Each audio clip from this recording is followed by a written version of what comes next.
Good Thursday morning. It's the main event. I'm your humble host, Stephen McCollum, and you know him as 17-year NFL veteran, three-time Super Bowl champion for your Dallas Cowboys, and after a 2-day stint as well, Dale also has not gotten a contract from the Arizona Cardinals. Dale Elstree, everybody. 16 candidates and counting. I thought it was 18. Is it Ron 18? Rivera. I thought it was 18. Maybe two more. Does it matter? Clients. Does it matter? And you know who they're going to end up with? Nobody. They're going to end up with Raheem Morris. No, even worse, Vance Joseph. Or Vance Joseph. Yeah. Please. 2 days, and then I saw a report today where the Cardinals and Raiders both told candidates, we haven't finished the interview process yet. It's going to come down to who gets Clint Kubiak, Raiders or Cardinals, and who gets nobody. Because if you're LaFleur, are you putting up with this? Oh, you don't want me? Oh, you want me second? Well, that's okay. I'll go back to the Rams. Right. Have another successful year, and I'll have a coaching job next year. Right. Have fun with the guys you don't want. I just lost track of it. Frankly, I've lost interest. I know. Oh my! It's like I could care less. fatigue. It's like, and at the end of the day, is anybody coming here of these names going to make a difference? That's the question. Now, Clint Kubiak is an offensive genius. If you break down his film, what he puts together, it's amazing. But you don't know if that translates. No. To head coach. You know this. Your offensive coordinator at the Cowboys. I just forgot his name. Norv Turner. Offensive genius as an offensive coordinator. Yep. Did amazing things that was just setting the world on fire. Then he became a head coach and not a good head coach. Not good at all. He doesn't have the personality. He doesn't have that, what I call the it factor. Yeah. And so there's no guarantees moving forward. I do like how some people out there that want to be in the know, they want to be in the know. Several of them out there. They're going like, oh, I heard that Clint Kubiak's asking a lot of questions about Arizona right now. He's got a lot of Raiders ties. Him and Brady get along. He's got a lot of ties to the Raiders. Number 1 draft pick with Mendoza coming the way. Things to that effect. All signs show Clint Kubiak to the Raiders. All signs show that. Can the Cardinals steal him from the Raiders is how I'm going to look at that.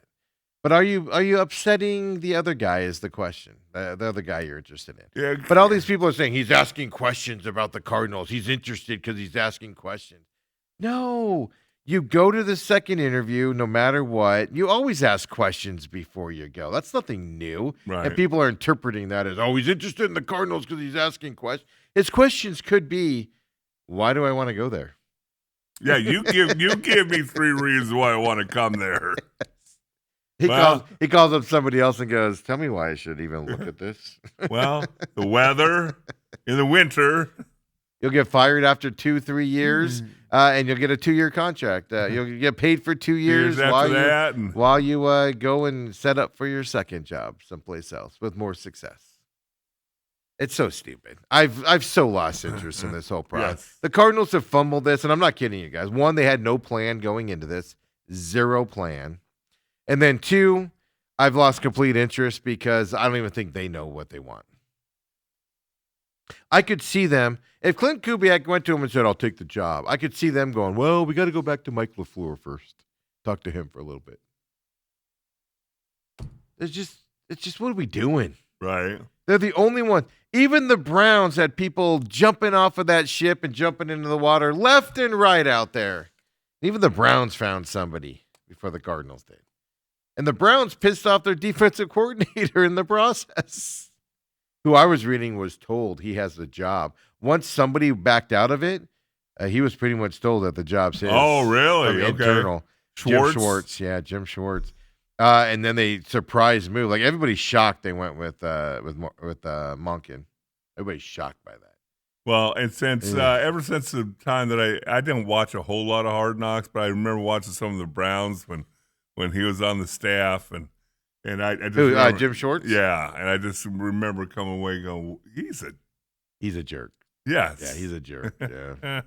He's an old school defensive guy. Let's put it that way. Hugh Jackson, I think, was the head coach. And Jim Schwartz is a tough guy. That's what somebody phrased it. I've read somebody use the term, well, he's under contract. It's like he doesn't care. He will make life so uncomfortable in that building, and he won't care that he does it. And I was like, ooh, one of those guys. All right, perfect. One thing I wanted to bring up to you, Dale. First of all, how'd you golf yesterday? I see a new bandage today. So what'd you do, fall or something? No, again? This is just from the dog, trying to keep people from not having to look at my discolored skin. The big Band-Aids. Yeah. You should get Band-Aids made for your skin color so you can't tell when they're on there. Yeah, Dale got scratched up by his dog. Actually, by my daughter's. Daughter's dog. Yeah. And not on purpose. It just jumped, didn't see me, and I'm getting so skinny. Steve. Not on purpose. Is that it? The dog was like, "Oh, I didn't see you there." I turned sideways. But I golfed good yesterday. Everybody's getting a little upset, Steve. I think now you're dominating. I think I've won. You're gonna get kicked out, aren't you? Wow. I lost consistently for about my first year. Yeah, but nobody cares about that. No. Oh, he's winning too much now. No, we all have fun, but I'm shooting in the 80s again, which is nice. My short game's coming around a little bit, just in time for the waste management. You're gonna go out there, huh? I'm gonna bring my wedge out there with me and a couple balls. Robert does say at TME Sports Show, most teams interview prospective coaches. It's the other way around when the Cardinals are involved. that could very well be. It's just I've never like been into the coaching search because I'm just one of those guys of it's just rumor, like, oh, somebody came in, but you don't know why you're bringing them in, right? And stuff like that and everything. But I've never had a team before actually get me to the point where I'm like, just tell me when you hire somebody and I'll move on with my life. I'm tired of this nonsense. Even yesterday, national people were sitting there going, oh yeah, you left without it coming to an agreement, and that's unheard of. Usually a 2-day and that's what I was saying. Mm-hmm. 2-day interview and you don't have an offer put together when you leave. Now, was that him? Was that LaFleur or was it the Cardinals? Therein lies the rub. Was it that he wanted too much money? Is that the Cardinals not offering enough money? But here's my question: does it matter why? Whether it's him or it's the Cardinals, it's still a bad indictment on the Cardinals. Either way you look at it, it's an indictment on the Cardinals. Yes, not paying enough, or not being good enough that he wants to be here. Either way, it looks bad on the Cardinals on why he's not being named the head coach today. Or could it be the fact that something is I guess probably complicated? I say something simple, but something as complicated as what are you going to do with Kyler Murray? Do you want to keep him? Do you want to get rid of him? That can't be it, can it? I don't know if the organization's saying whatever they're saying. Yeah. And you go on, you talk about it for half a day, and team still says, "Yeah, well, we got to keep him. You got to work with him." I'm just. But even then, that's a Cardinals issue. Like every way you look at this, they don't have a head coach. It's a Cardinals issue. Why they don't have a head coach? It's depressing. I'm glad you're still so heavily invested in them. Whatever. I think it's going to be funny then when they do when they announce it. They're going to be like, "Hey, we're just as surprised as you guys." So they have a second interview supposedly. Now they have to go to Seattle for this interview. Are you grumbling your whole flight up there? I have to spend money to fly up here to interview with this guy, and then who goes in first, Raiders or Cardinals? Well, that's the thing. Is the other one going to be sitting in the lobby when the other one comes out? Oh, it just seems like it doesn't have to be this way. It seems ridiculous, doesn't it? Seems ridiculous. That's all the point is on it. It just feels ridiculous. Hey, the other thing that kind of shocked me yesterday, 2018 Masters champion Patrick Reed, he officially announced he's leaving the LIV Tour. I'm going to have to read into this a little bit because I don't, they say he can come back next year or with some certain provisions, and obviously Brooks Koepka's teeing it up. But then there's a couple guys who are not welcome back. Yes. Well, they changed it. Well, that's what I'm saying. Well, here's the difference. His terms are different than the guys that just came back. But Patrick Brooks Koepka Brooks is Koepka. different than. Oh yeah. So he'll be eligible to compete as a full-time member beginning in 2027. So he does not fall underneath that category that they made for Brooks Koepka, and then they wanted DeChambeau and John Rahm and them to come back. He does not qualify as that. He will not be eligible to be a full-time member until 2027. He can play golf this year, but he's a non-member, which means he's going to have to qualify for tournaments. He doesn't just walk in and get to play in tournaments. He might get a couple sponsor exemption. And that, I bet you he gets a lot of those because especially the smaller tours will be like, hey, man, we could use a Patrick Reed here kind of a guy, right? And stuff like that. So, but then why are some guys not eligible? Well, they're not eligible because they don't want him back. Okay. Like Phil Mickelson's not coming back to the PGA Tour. I Tour. understand that, but there's a couple of young guys. Yeah. And I didn't read into it too much. No, that's the thing is everybody's going to have different rules. They had the one setup rules for the big name guys, and everybody else is going to have different rules on top of that, right? And the only reason he's getting this agreement of being a non-member this year and then 2027, now he's going to have to qualify to become a full-time member, which he should in 2027. But the only reason he's getting that offer is because he's a quote-unquote past champion. He won the 2018 Masters.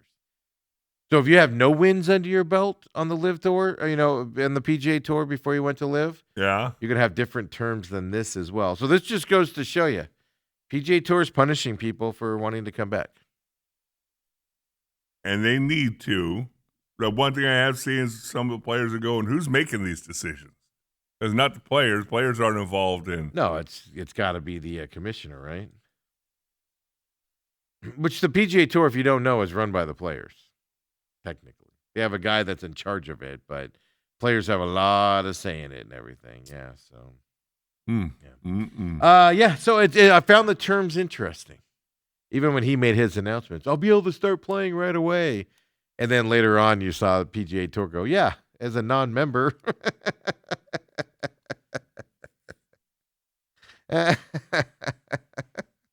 It's fascinating how it goes. So. This is just going, he will continue to compete and play as an honorary lifetime member of the DP World Tour.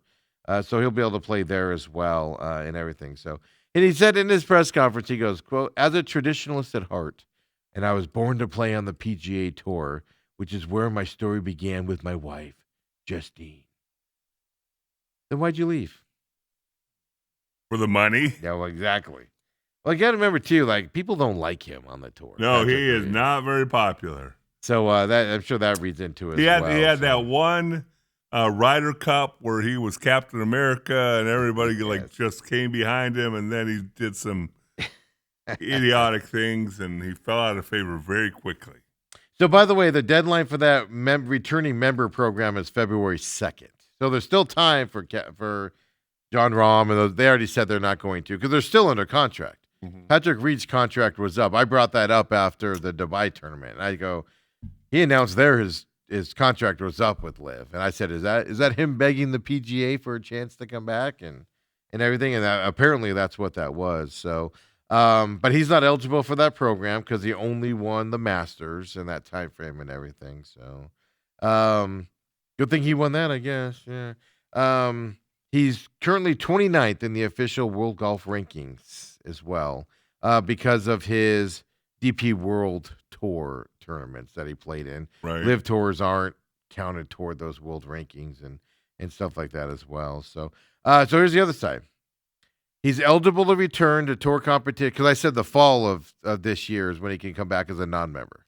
He can't even start competing in PGA Tour things until August. So it's not like he can start, like Brooks Koepka can play in the Waste Management Open right off the bat and stuff. Nope, he can't start playing in tournaments until August. Yep. So the fall schedule is all he's going to do. Now, there's a speculation he can't play in any LIV golf tournaments or events before then. But like I said, so he's going to basically go and play a lot of DP World Tour events, which is the old European Tour, if you don't know. So he's going to play those tournaments all spring, summer, until he's eligible to come back in August. it's interesting. Well, Koepka tees it off this week at Torrey Pines. Yes. And he'll be out here for the Open. Today. It kicks off. Yeah, it kicks off today. By the way, Reed will be ineligible to participate in the Tours Player Equity Program until after the 2030 season. So they're punishing these guys monetarily. They're not saying, hey, you have to pay us. Although Koepka did have to pay $5 million or something. To charity or something. Yeah. But in this case, they're not fining him for taking the money at the Live Tour. But he's not going to be eligible for the higher dollar amounts and the equity or the payouts at the end of the year and stuff till later. So it's interesting. We're seeing, these different terms coming back. I wonder if that's going to cause problems at some point. Meaning, there's going to be a lawsuit at some point saying, well, they're changing the rules on everybody. Right. Because anybody else could just, I could right now go, I'm going to go play on the PGA Tour. And I have to go qualify, do all that to get your tour card and get into that. I can work my way through the system if I was good enough to make it on the tour. And then you're restricting these guys specifically. And so I could see an argument. I don't know how it works, but I could see an argument where he goes, well, why can't I just go qualify for the tour this year? Why can't I play in tournaments and qualify for the tour? Well, I have a feeling that there is that avenue that if he wants to go all the way through tour school, Q school, because that is not fun. Is it still called Q school? I don't even know. I don't know, but they still have it, whatever it's called. Yeah, whatever it is. It's where you go and you have to you win tournaments to qualify to play in certain tournaments, and how you finish in those tournaments. You have to have X amount to dollars to keep your PGA Tour card and stuff like that. That's how it works. Yeah, I don't know. I find it interesting. Yeah. Pat Perez and Hudson Swafford, they're going to be eligible to play on the PGA Tour again as of January 1st, 2027. That was announced also. Kevin Na has been reinstated, but they don't know when his start date will be here for him to come back to the PGA Tour also. Nobody wants Pat Perez and Hudson Swafford. Nobody cares about that. Yeah, that's why you don't read or hear about them. But they are next guys out there. So I don't know, fascinating stuff there. Hey, go take the money. Why not? Pay the price later. Well, the thing is, they saved the money that they got from Liv. All right. Robert says Tiger's making all the decisions on the PGA Tour. I'm sure he has input. Oh, he has a huge input. They don't make a decision without going through Tiger. Tiger is what I believe happens. But he's not the commissioner, so he doesn't get blamed for the bad decisions and stuff. But no, he has big decisions on that. And he's actually Tiger was the guy that kind of smoothed out the, the con with Rory and all that stuff, where he was kind of like, Rory, settle down about this. We're going to work on it behind the scenes. We need to quit being so, upfront about it and stuff like that and everything. So vocal about it. Exactly. Yeah. We're doing it behind the scenes. Settle down. We can beat Greg Norman. Part of that is the Greg Norman thing. A lot of the PGA guys hate Greg Norman. Yeah. And I can understand that.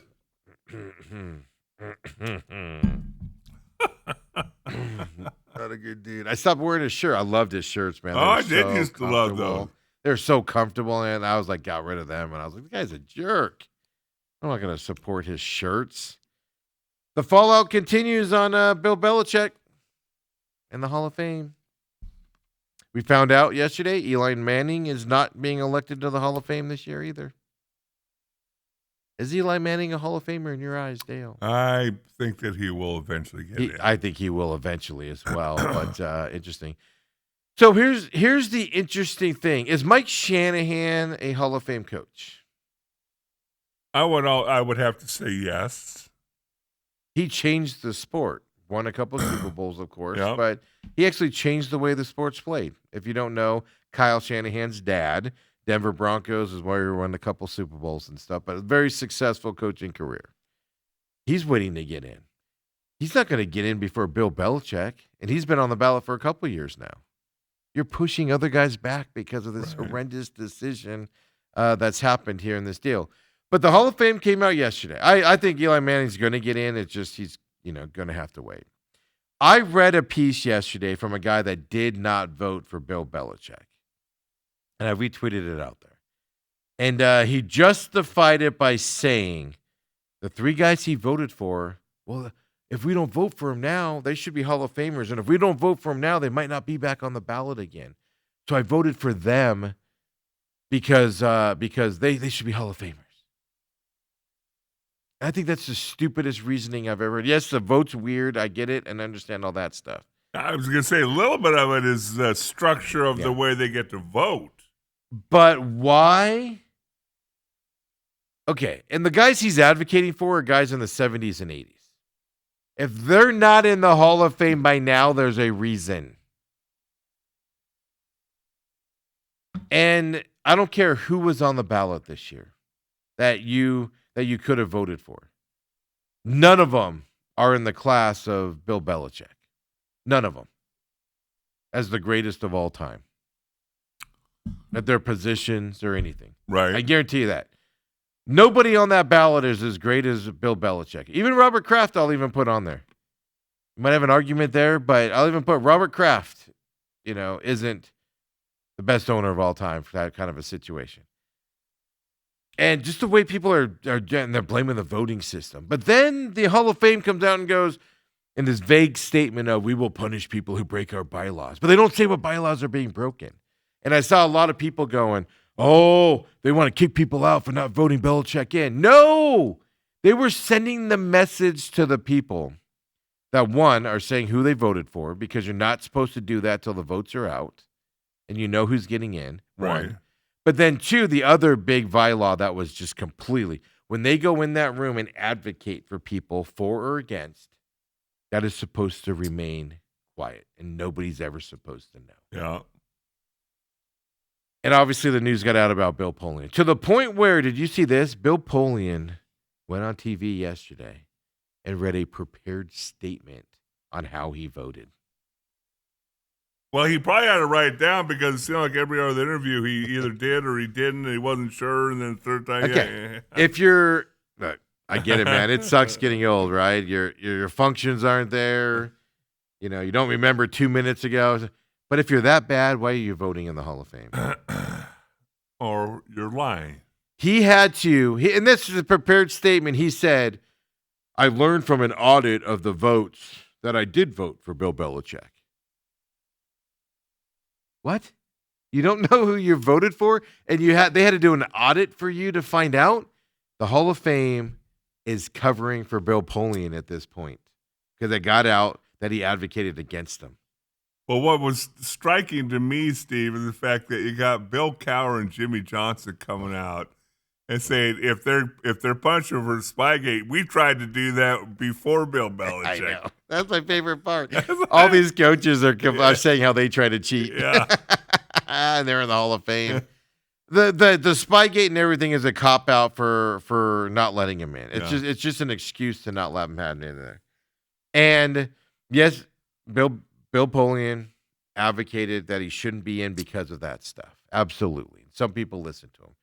But then other people are going, oh, but I had to vote for this guy that played in the 1970s, and he hasn't been voted in yet, and I want him to stay alive on the ballot. That is the biggest cop-out I've ever heard myself.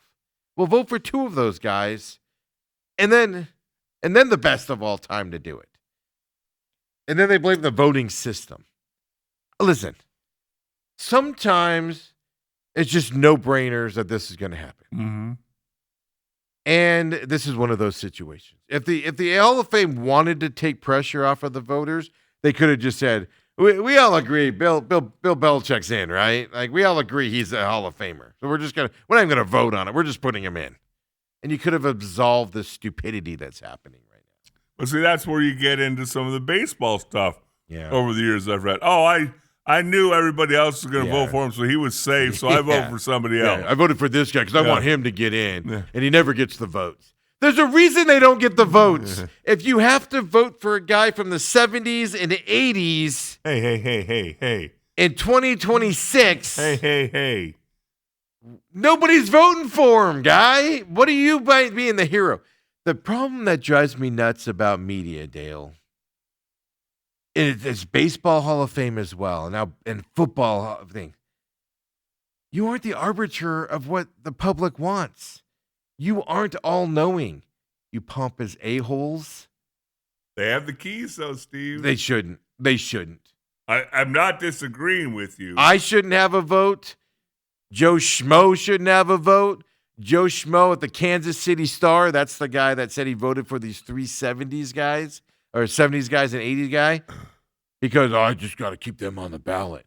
This is the stupidest reasoning I've ever heard. It's the dumbest thing I've ever heard. Why are you keeping these guys alive when nobody else wants them on the ballot? And you keep out a guy that most deserving. You have made me defend Bill Belichick to God's end these last couple of days. And I will never forgive you for this. National Football League, it annoys me. Are you going to get a sign and walk down Van Buren? I'm protesting the whole thing. But I do like the unfiltered Jimmy Johnson, man. He is just ripping everybody. Yeah. It is amazing, including Bill Polian. I have not seen Bill Polian, as far as I know, was respected in NFL circles beyond belief. Yeah, he was, because he did a hell of a job for 2 franchises. And I heard he was just like a level-headed, do the right thing kind of guy. Yeah, pretty easygoing guy. I think everybody enjoys his company. He's turned into Herm Edwards, where we find out the true person isn't what he perceived to be. He's a crotchety old man who's jealous and exacted his revenge out, used his position to influence media members to not vote for a guy. And that is disgusting. Oh, boy, I put that name out of my memory bank. Gotta bring that back. Robert also says, something I learned today, getting busted for solicitation in a massage parlor is not against the Hall of Fame laws. No, it's out the football field. Yeah, exactly. It wasn't happening on the sideline. No. Might have been in the suite. We don't know. We don't know about that. But he might have had massage tables in his suite. But no, that's the thing. But there's no rules on on-field stuff in terms of that. It's just, do you perform, do you not perform? I told you before, the only other player I've heard them make a big stink about off-the-field stuff was Lawrence Taylor. Mm-hmm. And there was a debate on his off-the-field stuff if he should get into the Hall of Fame. It's an absurd argument.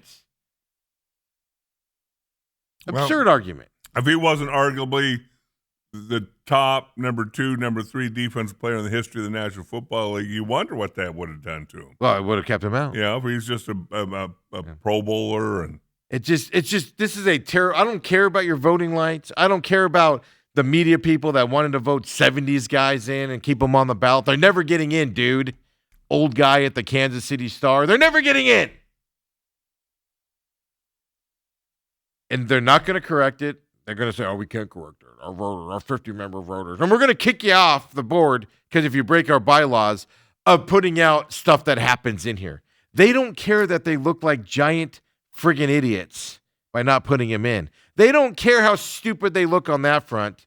All they care about is that somebody ratted out the biggest weasel in the Hall of Fame, Bill Polian. That's what they're pissed off about. That is just disgusting. You're not pissed off about not doing the right thing. You're pissed off that it got out that one of your guys you put up on a pedestal turns out to be a giant weasel. That doesn't sit right either.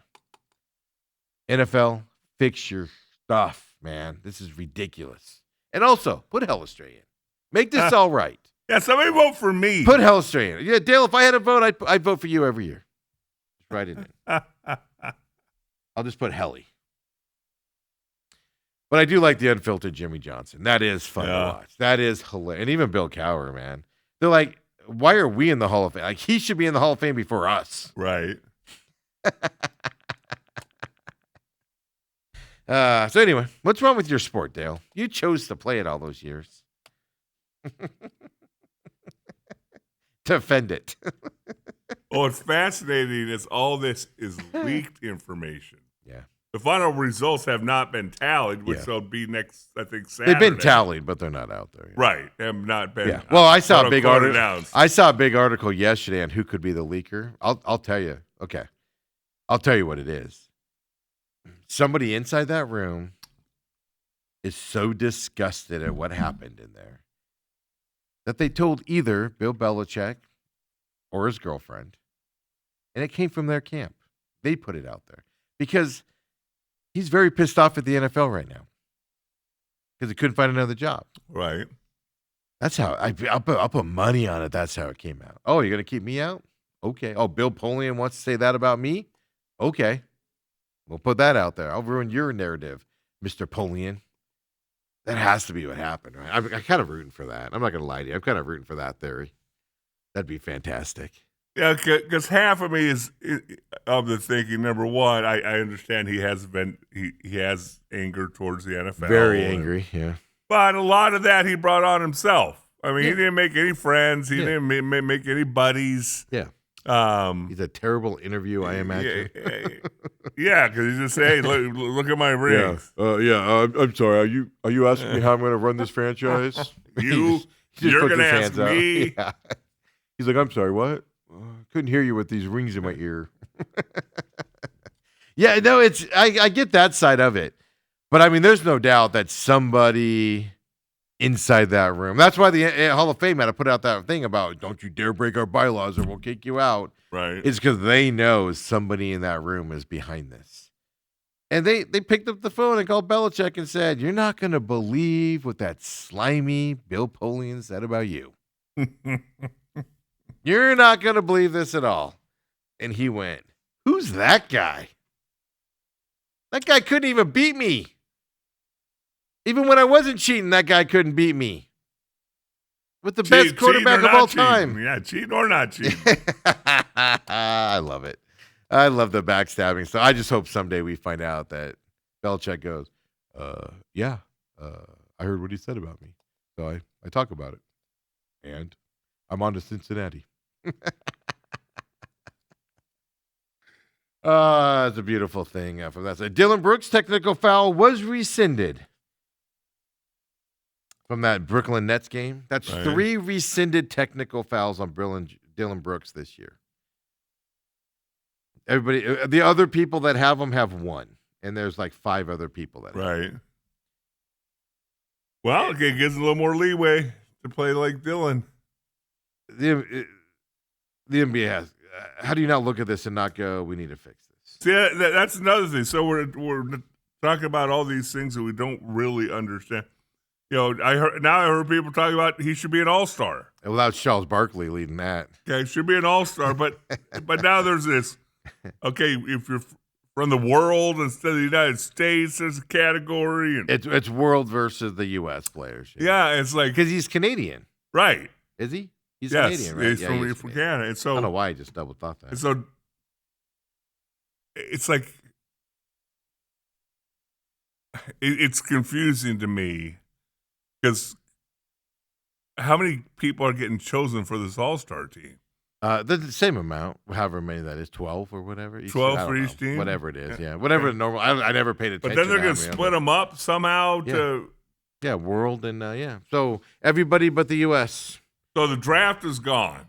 Yeah, just U.S. So, like, Shea's Canadian. He's going to be on the world team. Okay.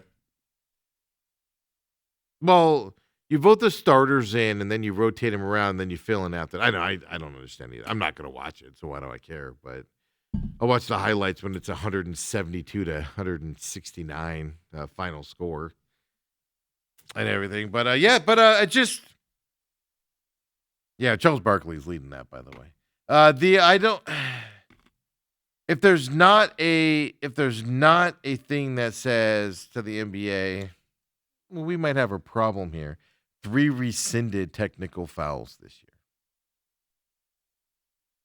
year. If they didn't even wait. They had that out early yesterday morning. It's like they probably could have put it out the night before. During the game, they could have been like, yeah, we're going to rescind that technical foul in the middle of the game. If it's that obvious and you're rescinding them, then why are you calling them in the first place? Well, that obviously is the initial question. And again, if it's one a season, okay, that's 80 games, whatever. You can understand, one every once in a while. Go, okay, or I could even see a situation where you go, look, we called that technical because the game was getting chippy and we were trying to get control on it. I'll even allow a ref to do that, knowing it's probably not the right call, but we're just trying to control the game. So we call technicals on both guys. probably shouldn't have happened, but we need to control this game before it gets out of hand. I can understand that, and then they rescind that. Okay, cool. The refs needed to get control of that game. But 3 in these, come on. What are we doing? What are we doing? So NFL Hall of Fame, NBA officials. Can we not have Arizona Cardinals hiring head coaching search? Can we not have anything good around here, Dale? Hey, at least on ESPN they listed all the head coaching hires in the NFL the last 5 years. Jonathan Gannon comes in at 26. I have that pulled up. Yeah. Wait, as worst. Well, 26 best or 26 worst. How do you wonder?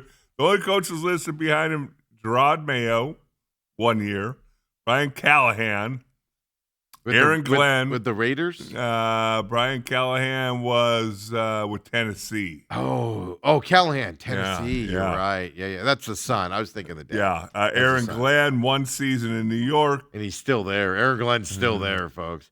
Did you see he fired everybody on his staff, and nobody wants to go work for him? Yeah. You think the Cardinals having a problem hiring people? Your boy, your favorite Arizona State coach, Antonio Pierce. With the Raiders, it's 30, 31. Pete Carroll, 1 year. Josh McDaniels. But so the Raiders have three straight coaches. Pierce and they're Carroll, paying, and they're still paying them all. And McDaniels. They're still paying them all. Lovie Smith in Houston, 33. David Culley. Lovie Smith in Houston? Yeah. That wasn't a terrible hire. He went there, and then Deshaun Watson decided that he liked massage therapy more than he liked football and screwed Lovie Smith over there. That's right, Lovie. I got your back, buddy. He was promoted to head coach, 3-13 in his 1 season with the Texans. Yeah, and Deshaun Watson sat out because he didn't want to play, and it turns out he didn't want to sit out because he wanted more massage time. David Culley, Houston Texans, 1 season, 4-13. Forgot about David Culley. Nathaniel Hackett, Denver Broncos, fired before the end of the first season. Awful. And then he made the Jets hire. Aaron Rodgers made the Jets hire him. Yeah, this is by the way, this is a list of best hires to worst hires. We're focusing on the worst because that's where the Cardinals are. Urban Meyer's there at 37. Right? Yeah. Frank Wright, Carolina. 1 season, fired before the end of his first season. Yeah. Wow. It's such a crapshoot. And then you look at the top. But see, here's the thing, though. But Frank Wright going to Carolina, he actually was a good coach in Indianapolis. Yeah. And then he went there and fell in his. I don't even know it's his fault. Nobody was doing well in Panthers. That's what I mean. So some of this can be a little bit out of your control. Yeah. And then the top of the list, Dan Campbell, Detroit is number 1. Sirianni in Philadelphia, number 2. Mike Patano in Seattle, 3. I'd have him higher than both of those guys. Well, I mean, Campbell maybe not because Campbell turned around an all-time garbage. And Sirianni's won Super Bowls. Yeah, but no, you're not. There's no but. Yeah, but it's like Eli Manning won 2 Super Bowls. You can't say but. Yeah, well, you can. You can keep him out of the Hall of Fame, apparently. Wow, first ballot guy. Oh, that'd be his second year. But Mike Vrabel, number 4, and then finish out the top 5, D'Amico Ryans in Houston. Really? All right. Well, the next couple are, Sean Payton. The best part is I loaded that up this morning, and I just scrolled right to the bottom because I was like, no Cardinals was going to be at the top. Right. So I was just like, scroll. I didn't even pay attention to the top of it. I think it's the 31 or 31 hires, and we're going to rank them. Yeah, but they have Doug Peterson at 15 with the Jacksonville Jaguars. I mean, he changed the culture and some success there, but it ended horribly. But Robert Saleh with the Jets, they have him as 14. That was terrible. Terrible. Dale, get out of here. Go do your thing. I'll see you around 11. You guys won't, but I'll see you around 11. You got it. And tomorrow we're going to get deep into this UFC Royal Rumble. Or WWE Royal Rumble. Two different things there. Confuse me. But yeah, we'll break down Royal Rumble tomorrow if you want to. Who's the championship match between? You know what? No, Royal Rumble's where everybody comes into the ring a minute, every 3 minutes or 5 minutes or whatever it is. I'll explain the format to you later. Yes. Later on, when you come back today, I'll have spreadsheets, everything for you to go home and study. It'll be like when you're going to call a game. You're just going to get a FedEx package. Which Perfect. Tons of stuff that spells it out and who's in it and who the surprises could be. Who's the biggest name in this one? Oh, there's CM Punk, and they're all. You came up with one. No, they're all big. You came up with one. AJ Styles. Oh, please. Because you caught me off guard here. We're going to talk ASU men's loss here to UCF. We didn't get to touch that too much yesterday. Women's basketball at ASU, big win last night. Go Molly. Could Giannis come to Arizona? Could Giannis come to the Suns, Dale? Yeah, of course, when he's on the IR for 6 weeks. That as soon as he gets traded, that calf's going to feel 100%. See you tomorrow. I'll see you later, Dale. And everybody else, come on back. I got you till Lou gets in here at 9 o'clock, folks. Come on back, the main event.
And welcome back here to the main event. Of course, on Thursdays, 17-year NFL veteran Dale Hillerstray leaves the show. He goes over to Holmberg in the Morning Sickness and does a little hit over there as well. And catch that podcast later on. Obviously, don't listen to that live. They're fine with their ratings, folks, right?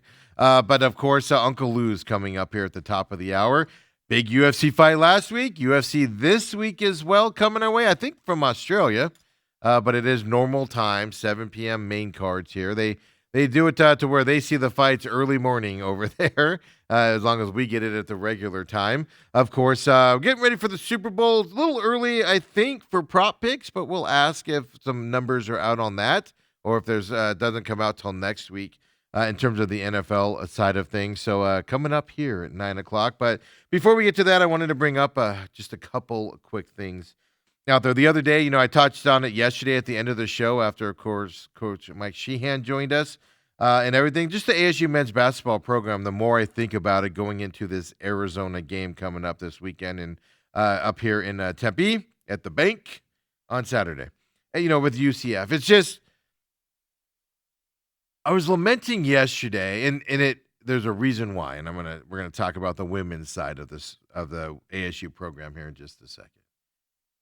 Bobby Hurley, I've read stories about how people are saying Bobby Hurley doesn't have the temperament to be a coach, with his anger, with his lashing out, with his turning beet red all the time, screaming, and you can read his lips, what he's saying to the officials. And, and then he said his players aren't listening to him. Players had to come out and say, yeah, he's right. We aren't listening to him. And then they turned around and, beat Cincinnati. And then they go to UCF and have a 12-point lead with 5 minutes remaining. They have foul. UCF is in foul trouble galore. They'll be shooting fouls the rest of the way, and they lose the game in that scenario. And it's just bad news, bad news, bad news, bad news. And something hit me last night. I was watching, a little bit of the women's game last night because Arizona State was playing Arizona here in Tempe for the women's program, and ASU beat Arizona last night. No, the Arizona women's basketball program is not, put it mildly, not up to their normal level. here this year. They're definitely a program in a rebuild mode and stuff to that effect. And we know ASU's program, at least in their non-conference, was undefeated, and then they've obviously lost a couple here in this side. Now, this is the end of the game. Arizona State just wins. I get it. It's not the pressure points. But as I'm watching this game, and I'm going to use the end of the game as the example here because there's such big disparity here. And what I'm about to say, I don't mean this disparagingly. So don't take it this way. But the women's games of every sport, they're more energetic, right? They're more vocal, things like that, than the men's game is. When you see coaches on men's side celebrate, right, they might run around and high five and like jump into stuff, but women are more expressive on that side, right? They cheer, they chant and stuff to that effect. So there is some differences.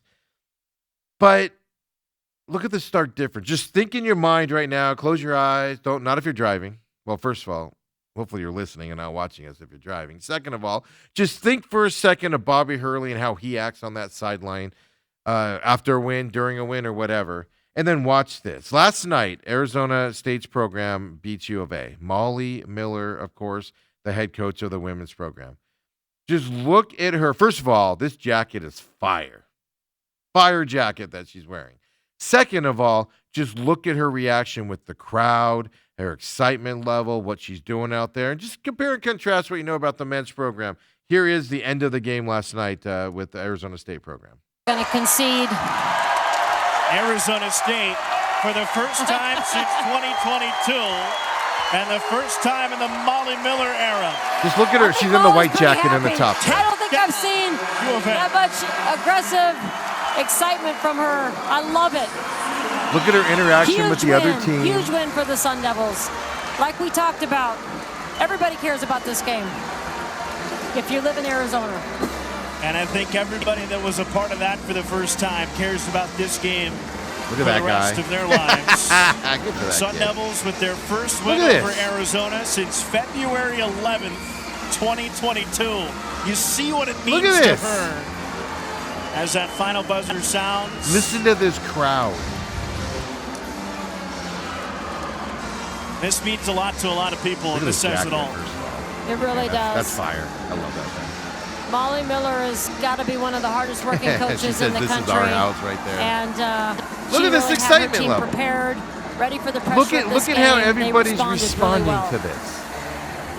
Experiencing the Territorial Cup rivalry for the first time for herself. You can take it down. It goes on for another minute and a half or whatever. It's just the compare and contrast between the coaches of these programs just makes the Bobby Hurley experience even more tragic.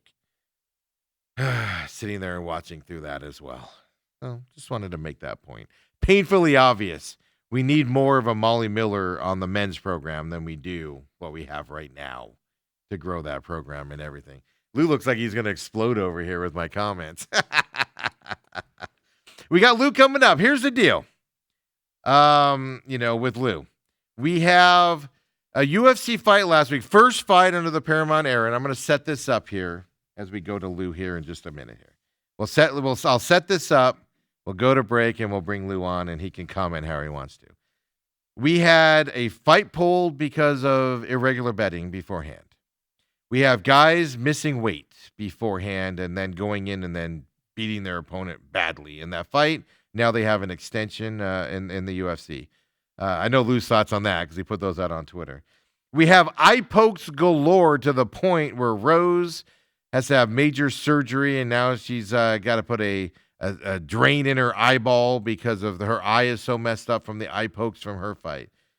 Patty got a couple finger pokes into his eye during that fight. You had two or three fights that the judges ruled in a way that most people watching those fights, at least from my judgment, I know I felt that they shouldn't have won. I know a majority of people, at least on social media, felt that it was kind of skewed toward them on that side. Lots of controversy surrounding UFC and this first fight on the Paramount era last week. Then you can get into the stupid stuff like too many commercials and the people complaining about that. Like you get into that stupid stuff as well. All of that being said, Paramount Plus reportedly added 1 million subscribers just on Saturday to watch the UFC fight. That's $9 million. That's if they just signed up for the $8.99 plan. That doesn't even include the ones that signed up for the $13.99 plan. $8.99, let's just say everybody, that million people signed up at $8.99. That's $9 million roughly to Paramount's bottom line in one day so they could watch this.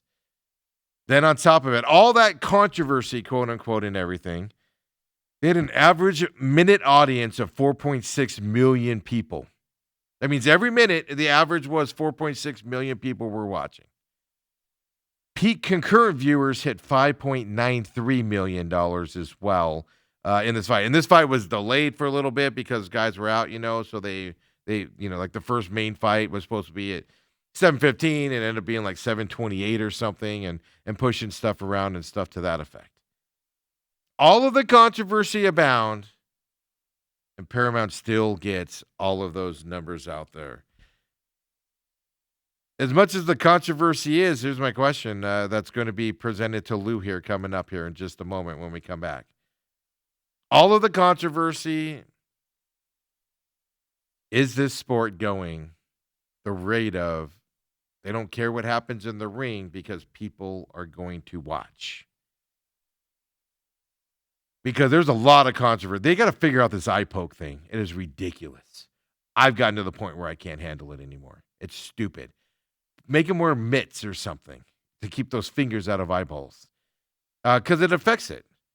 And then you got the judges stuff and everything. So when we come back with Lou, we'll get into it. Second hour, main event here on Thursday. Uncle Lou coming right up, folks. Come on back.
And we're back here, second hour. We finished the first hour a little bit early to get Lou on here. Lots to talk about here in this second half of the program every Thursday, 9 o'clock.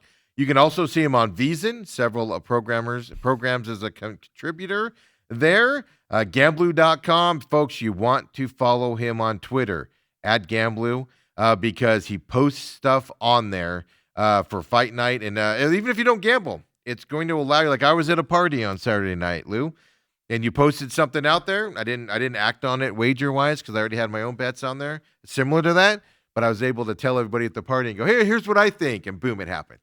I looked like a genius. What the fight started round 2 and 3. Yes, that one, yeah. Yeah, and I was like, I look like a genius right now, and everybody's like, "How'd you know that?" I'm like, just kidding. I give you credit. I born do that give you way. Credit. Yeah, exactly. So Uncle Lou's here as well. First of all, Lou, how you doing today? I'm doing great. I walk my dog early in the morning. I want to crap because it's cold and it's 45 degrees. And it just, as soon as I begin, I realize what the rest of like 95% of the rest of the country is dealing with. And so I just put an extra sweatshirt on and go walk my dog. Well, then it's going to be 80 degrees on Saturday or something like Give that. Give it to me. I want it. I love our heat. I'm a desert person. We are so blessed to live where we live. I really mean that. I know we get listeners from all over the place. We don't have winter here, and for those that miss the 4 seasons, I respect that. My wife did too. We'll drive up to Flag for a day, and there's our 4 seasons. You drive 2 hours up the road, and you can see all that stuff. Go down to Mount Lemmon, go up, down. I control it. I get in the car and drive right away from it. See, because you don't have seasons. I have orange, I guess you could say, tree leaves all over my ground from the wind that came through last weekend. Blew off of my tree. So I guess that's my fall that I just experienced. It doesn't happen very often. We live in a great area. What else is up? We got the Super Bowl coming. Yeah, next week. So the UFC's in full swing. They're dealing with the Paramount. I know we got questions to ask about that. We're getting close to. I'm hearing people talk about the tourney this and the tourney that. So we're getting close to the March Madness thing, which is great because that means we're ebbing closer to playoff hockey. I'm just starting to pay attention to standings and maneuverings in the hockey world. And of some course, big trades happening in hockey right now, too. I'm not aware of them yet. Oh, the Golden Knights in Calgary, big trade just, a week ago or so? Yeah. The Knights trying to stay relevant. They got a very aggressive management group there. Colorado looks so good right now, though. I'm just telling you. Focus on Colorado is what I'm going to tell people. Well, yeah, but when you look at the price, you can't. Yeah, in fact, you have to look elsewhere to see who can beat Colorado. Yeah. What could really put a burr in Colorado's saddle is the Olympics. Yeah. I can't wait for Olympic hockey. We have the World Baseball Classic coming up. World Cup soccer. Yeah, this can be a hell of a year right here. I love World Cup soccer. Do you really? You're into that too? I'm into that. I'm really into that. Every 4 years, I'm a big, huge soccer fan because it's so great to watch. Yeah. And even those they got the Pan American games and then the Euro. Yeah. And it's so fun. I watch those too, and the Euro is very technical and finessey. It's like a boxer that jabs, and he's cute, and he stays on the outside. And then you watch Colombia and Brazil, and it looked like 2 heavyweight fighters slagging each other with a baseball bat. The difference in styles is really amazing. Yeah, it is. I forgot about the World Baseball Classic. That's this year, huh? That's this year. I already have a move on that. I'll share it here. I thought you announced. I'm Mr. Japan, man. I was going to say Japan. All about Japan. I was going to say, I'm pretty sure you said it on air. Japan. I'm all about Japan. And why would you be with Ohtani and Yamamoto? They really strive for 4 years. That's a team. Now, Ohtani and some of these other guys parachute in. But that's a team that works together for 4 years. This is a big deal. They parachute in, but they actually go and they practice with them and they do that stuff during the off season. So they don't just show up to play a game. It's they actually chemistry, over there baby. It's chemistry, and they work on it. Yeah, no. And then the U.S. added Kershaw. He's retired now, and they added him to the pitch. And it's like, why? Leadership, and maybe he wanted to be there. He never pitched in it. So I mean, what an honor it would be, and for me to go to the first ever World Classic baseball tournament. But it was here, and it was here, and it was U.S. against Mexico, and I was like, well, I'll roll in late, sit anywhere I want, spread out. Yeah, nobody will be there, and I'll get to watch not an all-star team. Yeah. An all-star team of both leagues. It was even better. And I walked in there. I could hardly find a seat. I thought I was at a soccer game. It was overwhelmingly Mexican fans waving flags. It was the coolest experience I've had in a long time. I was not prepared for it, and it immediately transitioned me to a huge fan. Yeah, it's anytime. That's why I like the Olympics. They kick off next Friday. And hockey's I think 2 weeks after that, if I remember correctly, or a week after that. But the Olympics. That's why I like the Olympics, man. Just something just brings it out a little bit more when it's country on country compared to just 2 teams battling it out. A little bit more pride, a little bit of that stuff from the people participating in it as well. So. And especially Winter Olympics. I do like winter because it isn't U.S. and Russia with the big, huge steamrolling everybody. The chalk to win the most gold medals. I know this because I made a wager.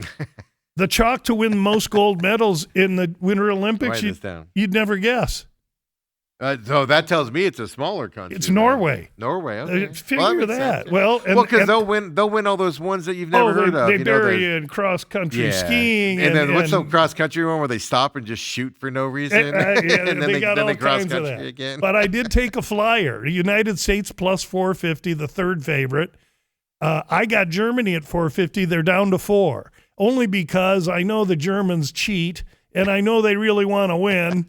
And so maybe I can, if I'm close, who knows what'll happen. It's just a milk money bet. All those. Lou just throws it out there. I'm just saying, the Germans want to win. And you can trust the integrity of a gamble if you take Germany because they're doing everything they can do to win.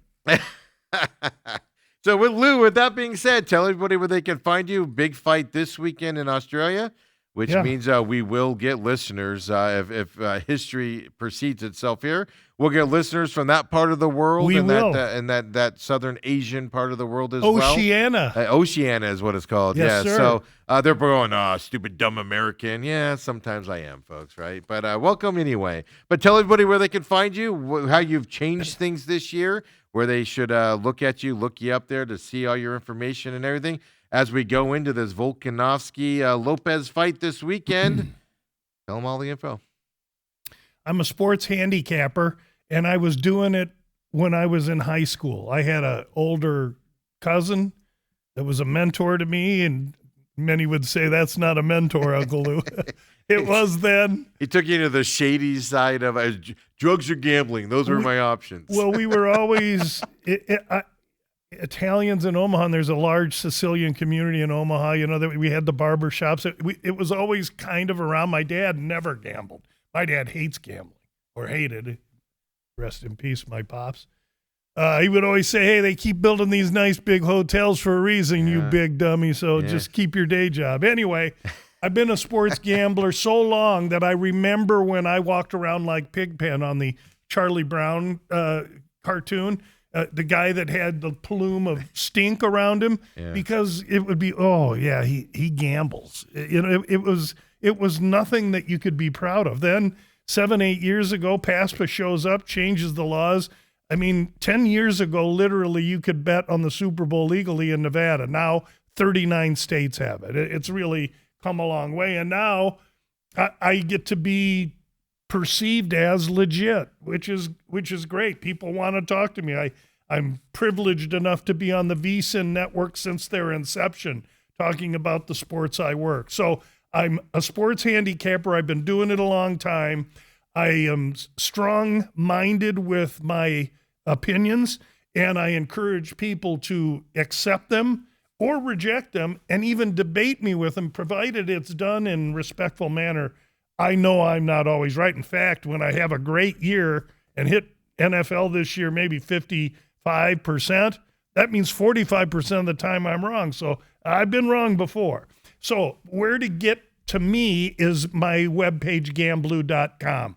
It's a one-stop shop that'll tell you everything about me. The top band shows you information about me, testimonials on me, the sports I work.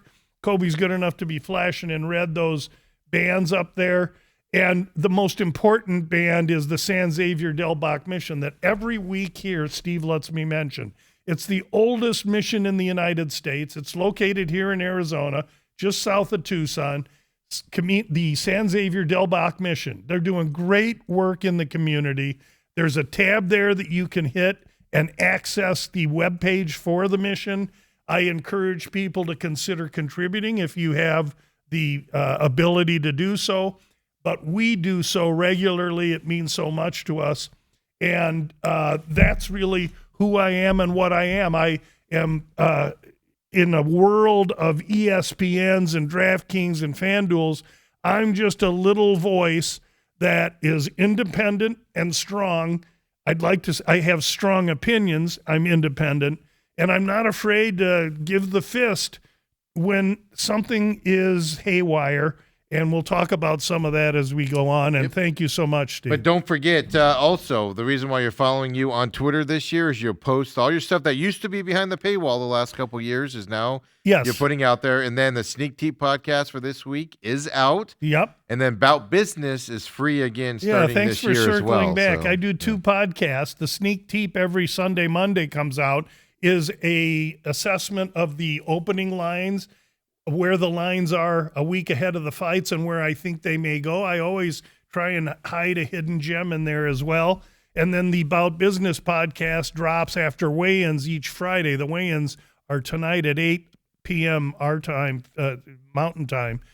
So tomorrow morning early, I'll have the Bout Business podcast out. And the key to that, as Steve mentions, is that's out from behind the paywall. You can get it anywhere you get your podcasts, as well as on the Gamblu.com. It's right there on the front there, Gamblu.com. You just scroll down there underneath the blog to see that out there. Really quick, since we're still a week away from the Super Bowl, I see here South Point put out a prop sheet already, but are we starting to see props come out on the Super Bowl, or are we more looking at more toward next week for a lot of them to come out? Yeah, they started this week.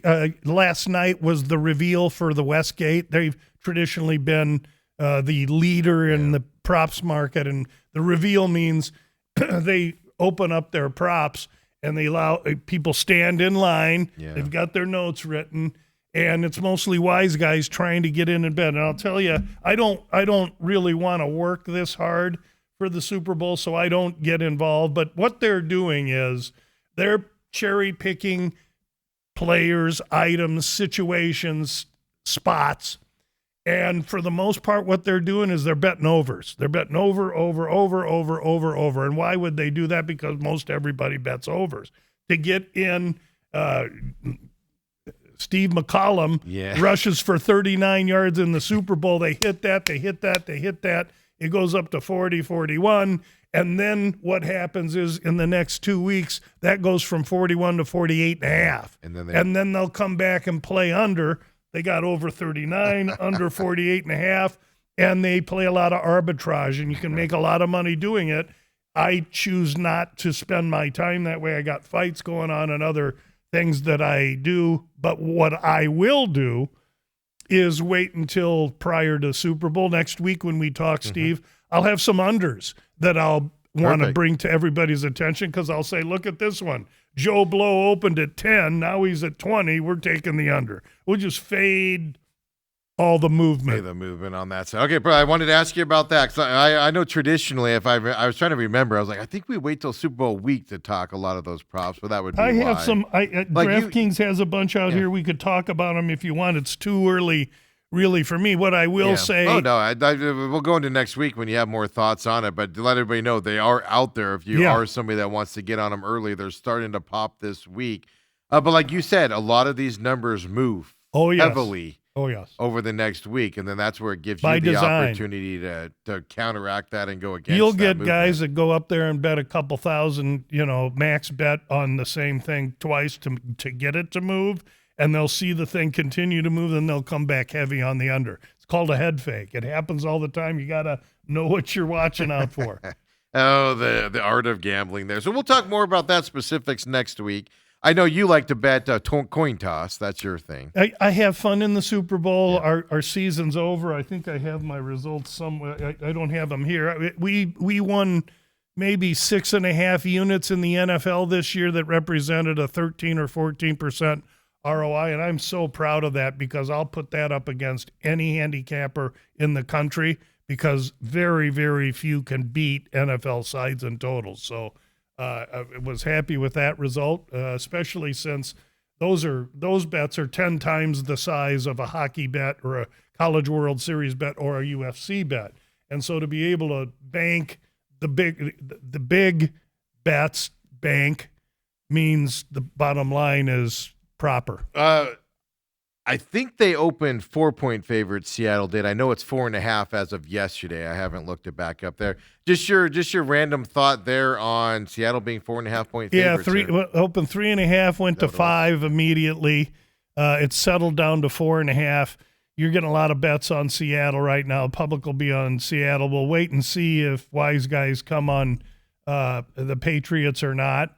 At this point in time, and this is my favorite saying every year, you probably heard it, is like, Steve, do you still have your mother? Is your Yeah. mom? Oh, yeah, absolutely. Right, so if I go to Steve's mom and ask her who she's had the last 10 years in the Super Bowl, and we compare her record to mine, she probably beats me.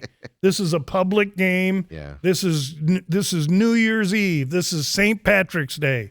And you have fun with the bets. I encourage it. But if you're going to try and make money on the Super Bowl, you better be one of those guys standing in line at the Westgate last night and knowing what you're doing, because it's really, for me, it's totally recreational, and that's why I bet the coin flip.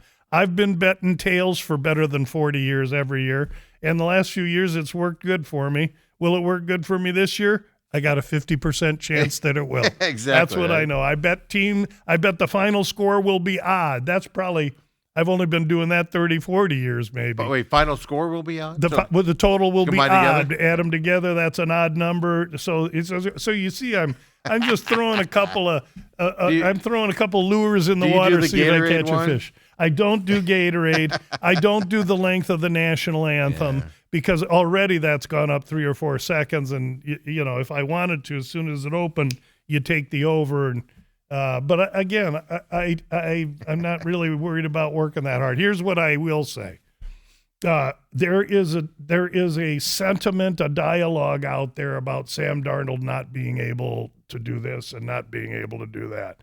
That is the most stale, tired dialogue of this NFL calendar football season. When these athletes continue to play, and Sam Darnold's had a rough go of it, but he's persevered, he's kept his focus. From that time that kid played Little League, he wanted to win a Super Bowl.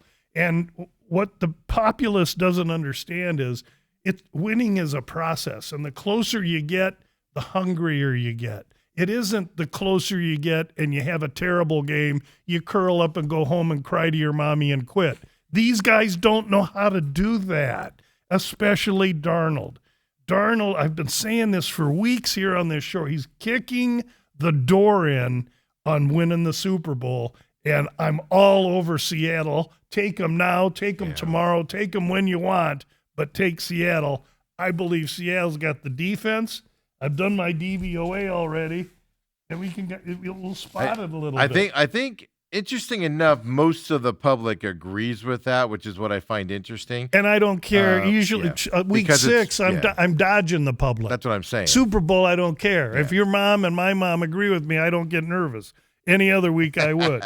Seattle special teams 2, New England 20. Seattle defense 1, New England 23. Drake May. Starting to get wide-eyed in the big lights. And that was a tough condition he had to play in last week. I'm not taking anything away from the kid, but I'm telling you something. It's Seattle.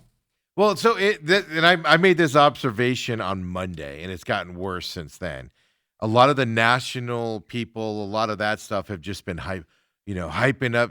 All the talk is Patriots this, Patriots that, Patriots that, which tells me even they know, okay, it's Seattle's going to win this, so we need to hype up the Patriots to kind of get people to think they have a chance in this game. The press is just ignorant. And so it is funny when you see that this week. Next week, Seattle will get some play in there, but when you see the initial push of one team over another team, it tells you kind of where they're like, all right, we got to counteract this other side. Well, all the news organizations and sports organizations are east of Philly, so of course that's going to be their temperature. Yeah. And Seattle's way out west. But I think you got a really great opportunity in this team from Seattle. Yep. So the little Super Bowl talk, we'll talk more next week as well. I'll have some props to share, and I'll have stuff we can talk about. Dale, before he left today, said that you were going to break down the Royal Rumble. Robert reminds me that Dale said that you're going to do that. That is Saturday as well. You can watch that before you tune over to UFC. So, Lou, give it to us. Royal Rumble bets for this weekend. Yeah, well, can I ask one question?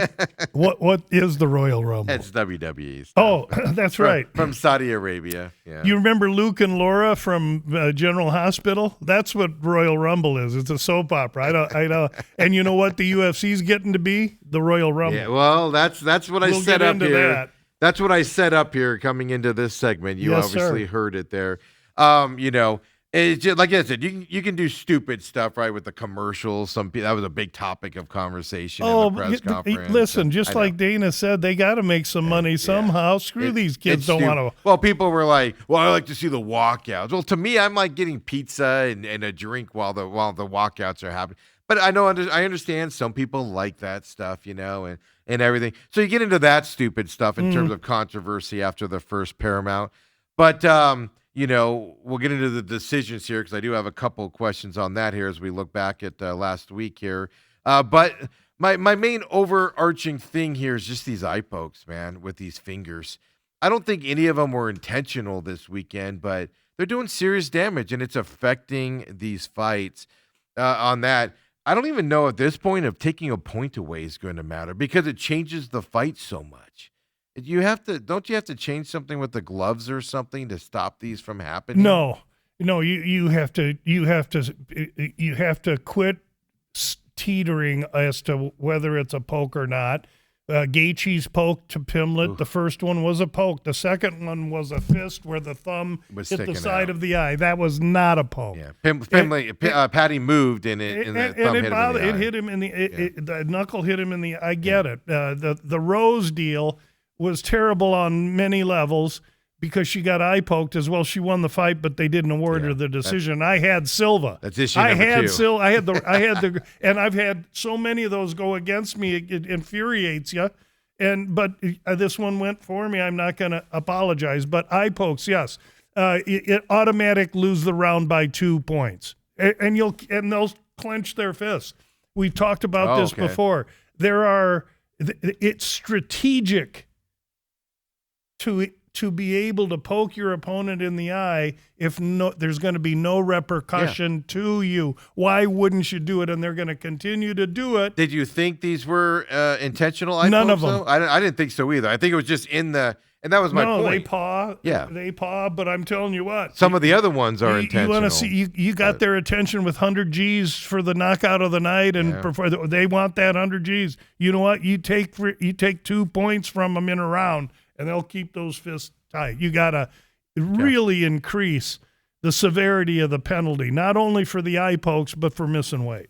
So that was my first question. My second question, I'm going to ask you about a few of these fights. In the early prelims. And, I never bring last week's card in. I brought it in. Oh, did you? Okay, I was going to say, it's more of the what happened during it because all these fighters in this fight are being set up for something else, or they're named guys that are going to continue Many to fight, of them, yes. in this fight. I found it interesting. Now, let me ask you this. One fight was canceled because of abnormal. They were alerted of abnormal betting. From what I read and heard, and I don't know if it's true, one of the guys had an injury, and it got out. Somehow it got out, and then everybody slammed. A bunch of people went and slammed large money against him in the fight, alerted everybody.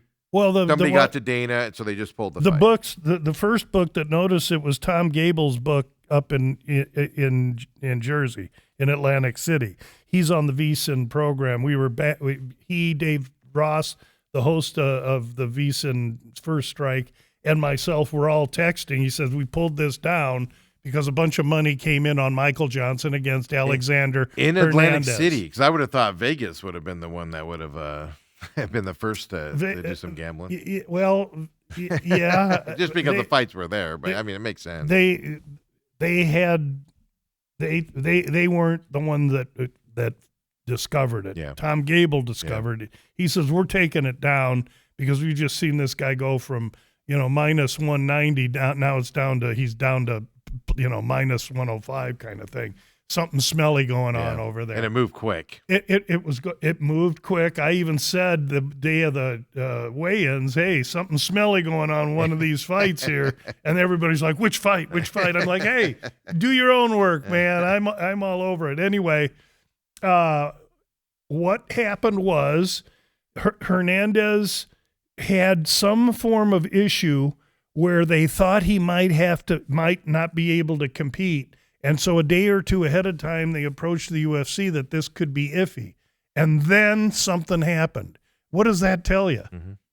Somebody inside the UFC got some loose lips, bro. Yeah. I'm telling you, ain't no secrets in the world. So it got out where it shouldn't have gotten that out. or a janitor overheard it, and whoever in it Vegas, was, it was. That's what happened. Yeah. And so an hour before fight time, they pulled the fight, and they asked Dana, well, Dana, why? He says, hey, I've done this before, and he was obstinate, and he let that Bulgarian fight go on. And he's like, I'm not going through that again. Well, good for him. He doesn't need the headache. But I was reading also, he doesn't want the FBI heat. Their FBI's involved with it, but he didn't want to mess around on their side, which tells me maybe he got slapped down a little bit by the FBI by letting that other fight go. Oh no! We're at the point now where he's like, all right, we're not messing. Yeah, around no, with he this won't. He won't ever again. Yeah, He don't want that heat. That tells me that the government came down on him a little bit. Like Dana's he up pulled it. President Trump's rear end like a splinter. I'm just telling you. So they're tight, and he don't want it. So and that's good because we as gamblers need to know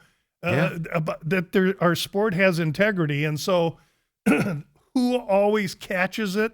The sports books do. Yeah. They have the most to lose with the thing, and there's watchdog organizations that are third party that these sports books hire to protect their rear end. People don't know it, too. But I mean, the Resorts World got a huge multi-million-dollar fine because they were not catching bad things happening in their casino. So these sportsbooks can get shut down and lose their licenses by the government if they're aiding illegal stuff on top of it. So they keep it on the up and up. But you have that showing integrity in the sport, and then some of these decisions tell you, all right, maybe there's not as much integrity in this sport as we go through it. Before we get to those matches, early prelims here, I found this interesting. With the new wagers here, the new bonuses out there, both early prelim fights were performances of the night. This was Fugit and Miller in that fight there, and then the Hokit-Freeman fight as well. Dana in the past did not really, every once in a while an early prelim fight would win an award, but tonight both of them did in that fight. Is that just a byproduct of the bonuses getting spread around a little bit more? No, were those fights really deserving of it? No, they finished the fight. Yeah, and if you finish your opponent, you get 50 Gs. So, and the first three fights both of them were all first round KOs too. Yeah, no, so you get a finish, you get 50 Gs. So a guy like Hokit showing up, that he's probably making 12 and 12. 12 to show up to fight, 12 if you win. Yeah, the early prelim guys aren't making a ton of money. No. Oh, no. So there's 24. You throw 50 on top of it, all of a sudden, that's a decent day's worth of work. And I enjoyed both those early prelim fights. I thought that was really well put together. Then Hokit coming out with all the who was the guy? Who was that guy in the WWE with the glasses? The mayor of Minnesota, or the Jesse Ventura. Jesse Ventura. Yeah. This Hokit has that shtick. Yeah. And I'm not crazy about it, but that's the direction we're going. Yeah, well, that's the other thing I want to bring up here as we go on. A lot more flamboyancy in this fight than we've seen before as well. But Alex Perez, Charles Johnson won. Of course, I was on Johnson's side, as most people. As was I. Was a 190 favorite as that fight started. I just happened to look right before it started. Alex Perez goes in there, had some questionable stuff on weigh-in day. And then Alex Perez goes in there and just dominates that fight over Charles Johnson. Well, first of all, Charles Johnson gets rung up every fight. But listen, Perez came out for the weigh-ins 5 minutes after the weigh-in started, and he missed the limit, meaning if he's supposed to weigh 125, these guys are 25ers, right? Yeah. Flyweight. He's supposed to be 125. He misses the 26, 2.5 pounds, comes in 28.5. Well, he's a smaller guy. He's in with a big striker. Why not let the bigger, larger man cut all that weight, compromise himself? I'll give up 20% of my purse to have unbelievable advantage in this fight. And so he didn't have to. He started drinking orange juice and everything while Johnson's still cutting weight. It was clear, focused, absolute cheating. And then not only does the UFC didn't, he finished Johnson. He didn't get the 50 because if you miss weight, you don't get the 50. I'll support that. Yep. But then they give him a new contract. He's missed weight before. They expanded. I was going to say, this isn't the first time he's done this. No, and it's just distasteful. Yeah. And I'm here to tell you, when I see it, I'm going to call it out. Can I change it? Probably not. Am I getting fed up with it? Close. But it is what it is. But when I see it, I'm calling it out.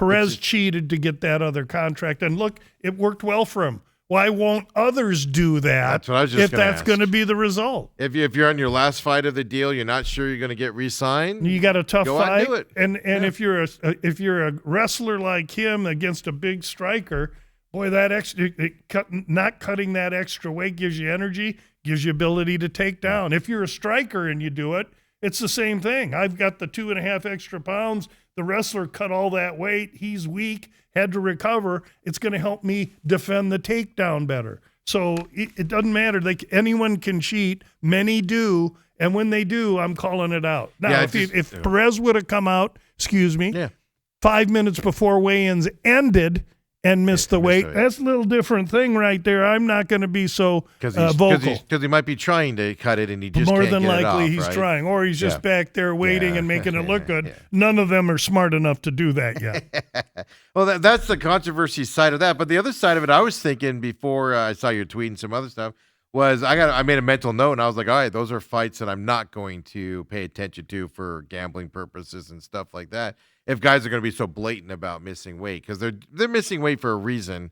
And it seems to me in my trend, guys that do this type of stuff, they tend to win the fights. I don't have specifics on it. I haven't tracked it that well, but they always seem to, at least in my memory bank, they always seem to win it. It's a little better for the cheater. It exactly. is a little better for the cheater. And so it's like, why you got to pay attention to that going into them, right? As we look into that. I try and pay attention to everything. I know you had a good weekend, weren't you? Yes, I had a huge weekend, but the first fight of the year after last year, which was not a great year, was this Johnson fight, and I'm like, I was like, I'm ready to quit. I'm quitting, man. Right, is this how this is going to go? And then I didn't lose one after that. I wanted to ask you about Gautier, right? Yes. They're from Cameroon and, and that stuff. And Puleayev. He disappointed me in this fight a little bit. Now, but it's because Puleayev was like just bouncing around. Gautier didn't go chase him, and he was starting to get tired as he was trying to chase him and stuff like that. Was that just a fight from your perspective? Was that just a fight of two mismatched guys? One that's kind of more stoic and another guy that just jumped around a lot? Or did Gautier actually disappoint in this fight? Puleayev fought a good fight there. He had the UFC experience. He'd been in with better. And that's why I went to start too. Listen, you don't just keep murdering people. And this young man from Cameroon, Gautier, he beat 3 complete meatballs, aren't even in the UFC anymore. Okay, so he looked great. But when he finally gets a fight and he gets this Russian grappler who didn't grapple but stood with him, and the guy was tough and willing, and it was good for Gautier to have to go 3. What's going to happen is he's going to look great when he gets stand-up fights, but as soon as he gets some unrelenting wrestling pressure, he's going to get tied up like a pretzel because I don't think he can spell wrestling, let alone defend a takedown. I haven't seen it. I can't claim that's the case, but that's my hypothesis. And in time, we'll find out because if he continues to win, he's going to get placed against better competition, and the better competition becomes more well-rounded, which means they can press him against the cage. What's the best way to suck the gas out of that guy? Make him wrestle. Make him burn those arms out trying to get you away from him. I think you saw it there with the way he had to kind of chase the other fighter. You could kind of see, I felt like he was getting tired during that fight, just chasing that around. So I kind of told you on that side. But those are when I watch fights, I can't tell. I'm like, all right, so is that guy just sucking? Or does that other guy have a good strategy here that's going against it? And that's where I struggle to figure out which. I come away thinking high Puleayev, and I come away thinking Gautier is susceptible to a well-rounded fighter. Umar Nurmagomedov and Figueroa. It went kind of the way you wanted there. I just wanted to ask, any disappointment in Umar in that fight? Not at all. I was disappointed in Figgy. Figgy didn't want to fight. He just tried to make 3 rounds. He didn't do anything that would give Umar the chance to win the fight. Umar had to chase him the whole time. Umar Nurmagomedov is the best 135er in the weight class. Jan is the champ. They'll probably make O'Malley and Umar fight. Jan, who I'm not a matchmaker. Well, we'll see what happens. But Umar's going to be the champ at the end of the year because he's the best in the division. This White House fight changes things because obviously you want that to be as star-studded as That's possible probably O'Malley and in Jan. June. So that's gonna mess up a lot of what they probably had an idea where to go to because you want every star in that fight. Well, they wanted O'Malley to win the fight. We talked about that last week. He earned the fight. He won the fight. He won the first, gave the second away, and You're talking about looked O'Malley? great in the third. Yes. Yeah, see. Yeah, I know. So, I mean, O'Malley just doesn't impress me. I know it's a weird thing to say. It is because that's a world-class son of a so-and-so that he was in against. But that's like I say, when I'm bad watching, hombre. and that's what I'm getting at. When I'm watching a fight, I go, O'Malley doesn't look good.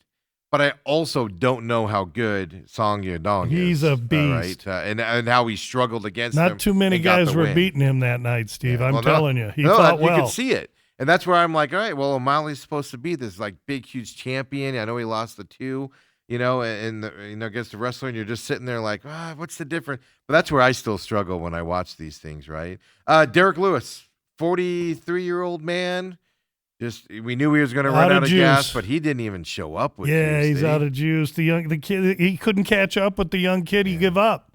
He couldn't catch him. He knew early he wasn't going to catch him, and so then that was that. He'll probably hang around in the UFC for a while longer because he's got that one couple punch more power. paycheck, But meanwhile, the other man that he fought, Cortez Waldo Acosta, trains here in Arizona. So he's a home state guy. You always want to support him. He's got power, way faster than Lewis, but I still think he has some improving to do.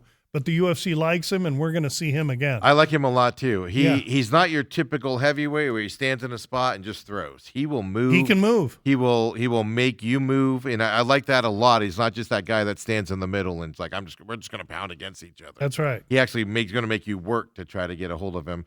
I think Silver probably lost that fight against Rose when it came to the decision. Your thoughts on that? I had Silva. I was awarded the winner. I don't I don't judge fights. I just try and pick a winner. Yeah. I had a loser, Rose Namajunas, crying after the fight.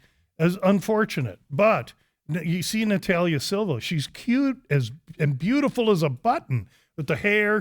If you watched her in the weigh-ins, she comes out in an evening gown and she looks sizzling. And that's the magnetism they want. Rose, with the buzzed hair and everything, she's been around. This is her second division. She's been around 7, 8, 10 years in the UFC. And after you chew on that gum enough, you throw it out. And we'll see with some of these older against younger, new age fighters, they're trying to clean the house. Yeah. They tried to do it with Gaethje. Only problem with Gaethje is he spoiled the plan because he wasn't going to let Paddy Pimblett beat him.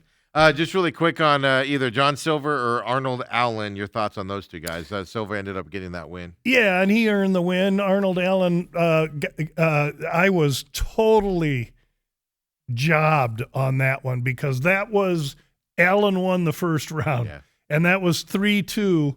That was 3-1, meaning 29-28. For Silva, but one judge had 3 rounds for Silva. That cost me my points handicap. Yeah, because I went points actually, on that too. I did lose 2 of them, actually. Yeah, but 3.5 points there, and we lost it. That really chapped me. That was terrible. That's terrible judging. And that's my point. I did not have that as a unanimous victory, and Silva ended up getting no unanimous. one did. Everyone had it 29-28. Except for the one judge, and ends up costing us that point there. That's kind of goes to that judging question that, the integrity, they pull the fight off, but then you got these question marks on the judging side of how did they see it that way?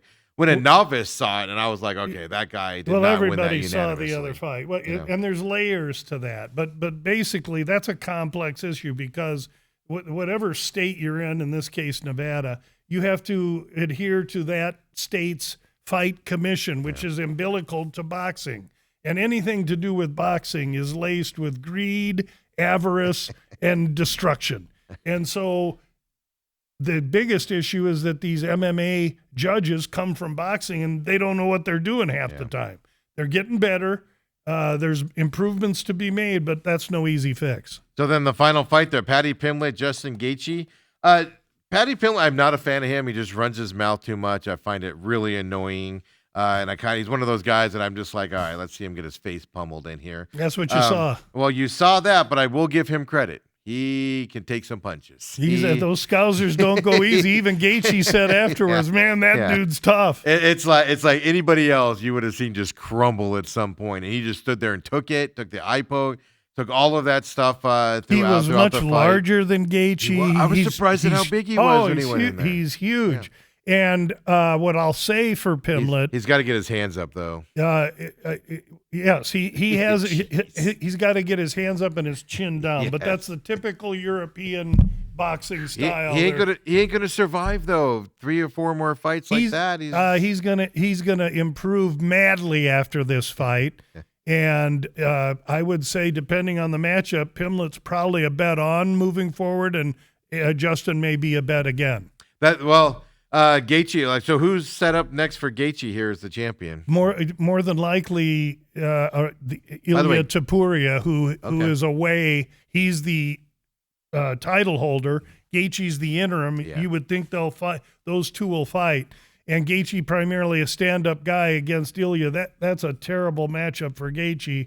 One that I worry about. By the way, from Stafford, Arizona, the Gaethje family from Stafford, Arizona. Yes. Fighting out of Colorado now. But I'll say this, Paddy Pimblett impressed me in that fight. Sure, impressed me too. His wife put out a picture the next day, and his face is just all beat up and red. Yeah, his lips are swollen, his nose is all I did like up. afterwards, he's just talking, and you're just like, he was humble in defeat. He said the better man won. He showed to be a professional mixed martial artist to me, and my respect for him grew. Yeah, I agree with you, because I going into that fight, I just couldn't stand him. I wanted to see him get the poop kicked out of him. We saw that, and my bet to fight the fight starts round 3.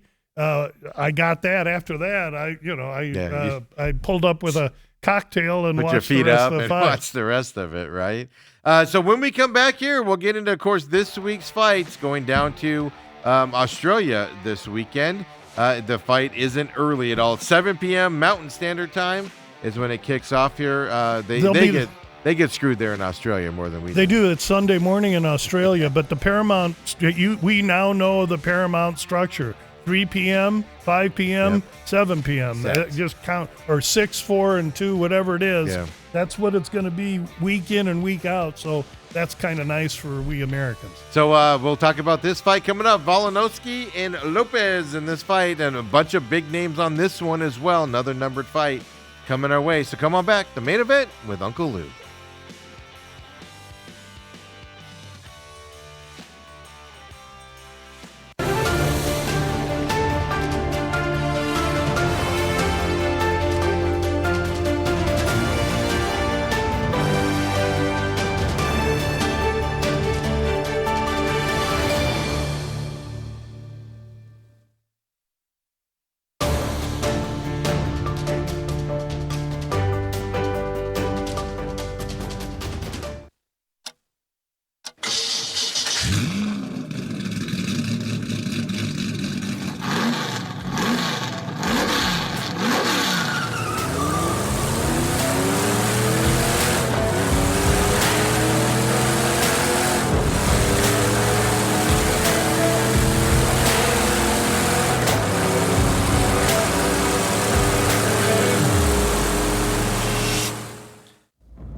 And we're back here. Main event Thursdays, 9 o'clock, second hour of the show. Uncle Lou comes in. We just got going back. If you don't know the format that we do here, I know it's Thursday and it's hard to go back and look, but I like to ask the questions on changes of opinions on fighters, and and what we saw last week as well to kind of help us novices out there learn more about the sport. So that's why we look back, and of course now we look forward.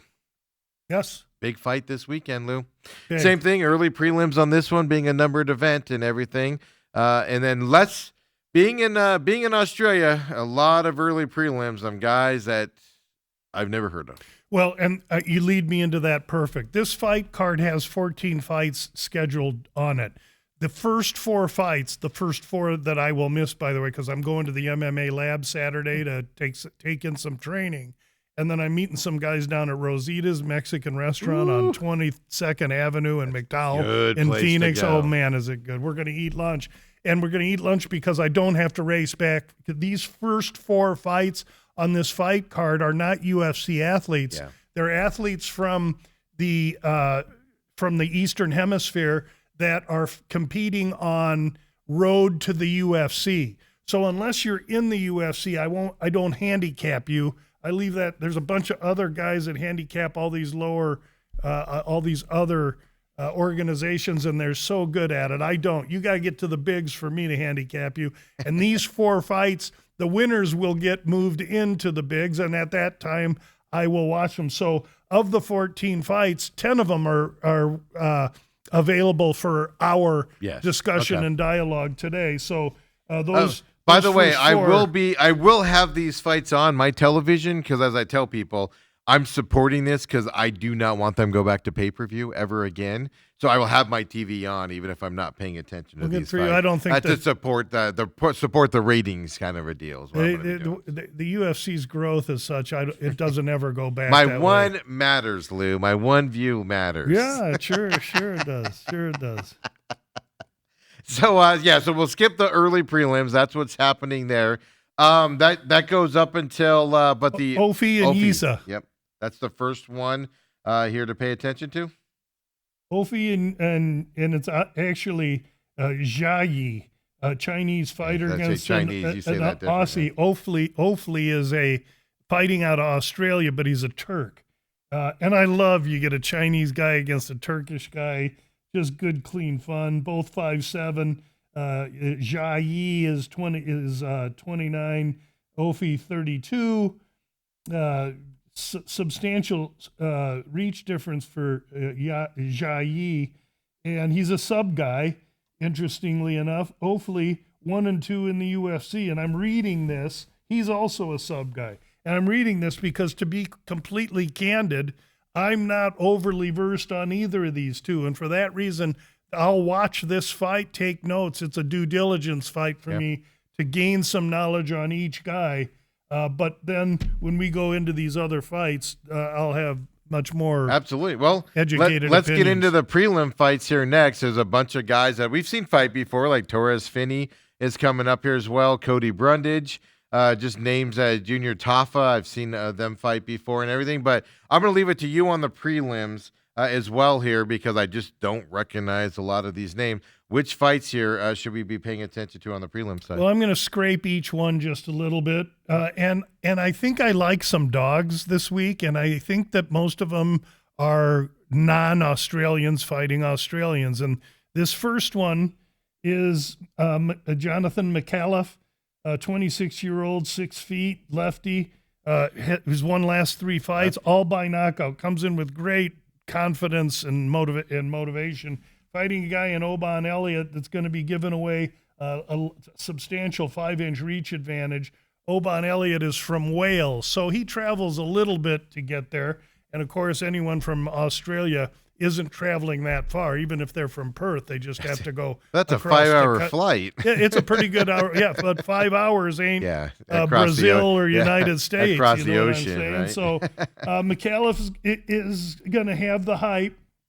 His fight opened -110 each. Now you can see McAuliffe, and McAuliffe is now priced at, and I'm going to -135 on DraftKings right now. Oh, now you're at DraftKings. You used to be FanDuel. Is that for the no? NFL? FanDuel's NFL, and Okay. then Draft. FanDuel doesn't do UFC numbers earlier in the week. That's my problem with FanDuel. That's why I use DraftKings for that. Yeah, so 130. So Just so you know. there's obviously you've seen some action come in on the Australian, and that's Australian money, and people thinking the Aussie's going to have the benefit of home cooking if it's a close fight. Oban Elliott's no slouch, coming in off a loss, a KO loss, I'll say. So I think Oban Elliott could be live, and I think he could be poised for a good showing here and surprise McAuliffe. We'll have to see. Well, let me ask you this, because you said he got knocked out last time. Over under on this fight's 2.5 minus 215 to the over. Obviously, they're expecting a decision here coming into this. Yeah, I think they're expecting a close competitive fight, and I tend to agree there. Okay. And if I try and grab Elliott with the 3.5 points, I'm probably going to pay a price. So this one will probably be minus 180. Yeah, am I going to take Oban Elliott? So that tells me right now that it's going to be a decision, and so. I either consider taking the over, I take the fight goes to the distance and use it in a parlay, or I might dip my toe in the Oban Elliott Welsh waters. Plus 114 right now if you want to go that route. Yeah. So, for Elliott there. And if you're looking at any of these dogs, don't be in a hurry. Wait, because as we get closer to the fight, that's when everybody, and after weigh-ins, that's when everybody's going to be betting these Aussies. And then next up, we got Jacob McCown and Torres Finney? Yeah, Malkoun and Finney. Finney is, if Finney was 2 inches taller, he'd be square. He's just a complete fire hydrant of a guy, all wrestling. He throws punches, but they're just looping. He's not versed at throwing punches. He's a wrestler. He's going to sell out to wrestle. He doesn't care about anything other than trying to win a fight. And Malkoun is a guy that's got UFC experience. He's a wrestling-based fighter, has well more striking advantage than Finney does. The issue is I don't think Malkoun going to be able to keep Finney off him. I think Finney going to just go just absolutely dick butt kiss middle linebacker this kid, get him down, get on top, and try and rain damage. I think there's a great opportunity in the Finney side here. I wrote him up on the VSiN article as well. The Gamblu.com webpage has him as a release. And I think Finney's in a good position. We caught him at like 190, and I think right now 130 right now. Yeah, he's down way lower than that. So part of my battle is done. I got the best of the number. Now my kid's got to go win. Yeah, now he's got to go get there, right? Over under on that, by the way, also a 2.5 minus 210 to the over. Yeah, two tough, durable guys. Yeah. Well, wrestlers tend, unless there's a tap out, right? They tend to spend a lot of time just rolling around down there. Yeah, and people don't like that, especially with all these new violence-encouraged bonuses and stuff. But really, you get 2 BJJs or 2 wrestlers. I love watching that. I know I'm in the minority. My problem is I think it's just you don't understand. Like when they get on the ground, even the announcers are telling you what's happening, and you're like, "What?" I'm like looking at the TV, like, "What are you talking about?" It's taken me years of going to the MMA lab, standing there cage side, listening to the coaches tell these guys what to do, for me to comprehend it and begin to understand it. And I'm really only scratching the surface. So, but that exposure's really helped me. Yep, and then I know that's something I got to start doing, getting into the gyms here and listening to that stuff and paying attention to it. Next up, we got Cody Brundage, who we've seen fight before, against Cam Rouston here. Cody, of course, from the United States against another United States versus Australian fighter here as well. Brundage is a big dog in this fight, though, plus 285 right now. Yeah, and so Rouston's 360, and when Rouston was minus 185, I called a couple guys and said to take him big because he's going to close at close to 400. Rouston is going to be 3 inches taller. They're both the same age. Rouston's got a 6-inch reach advantage. Rouston is out of City Kickboxing. They know how to deal with wrestling. Brundage has UFC experience. He's probably been in with better. He just had another child, or he's about to have another child, so he's totally focused. He wants to win. The issue is that I'm not quite certain that Brundage belongs in the UFC, and this fight might highlight that. I think Rouston, this is a fight designed to make Rouston look really good, and I think that's what's going to happen. Over under on this fight is 1.5. It's minus 110 to the over and minus 120 to the under. Yeah, so what does that tell you? It's going to be Brundage Vegas isn't a finisher. Know. Yeah, exactly, right? It's set up for Rouston to look good is what that tells you, right? Then you've got here as well Junior Tafa, Billy Elikana.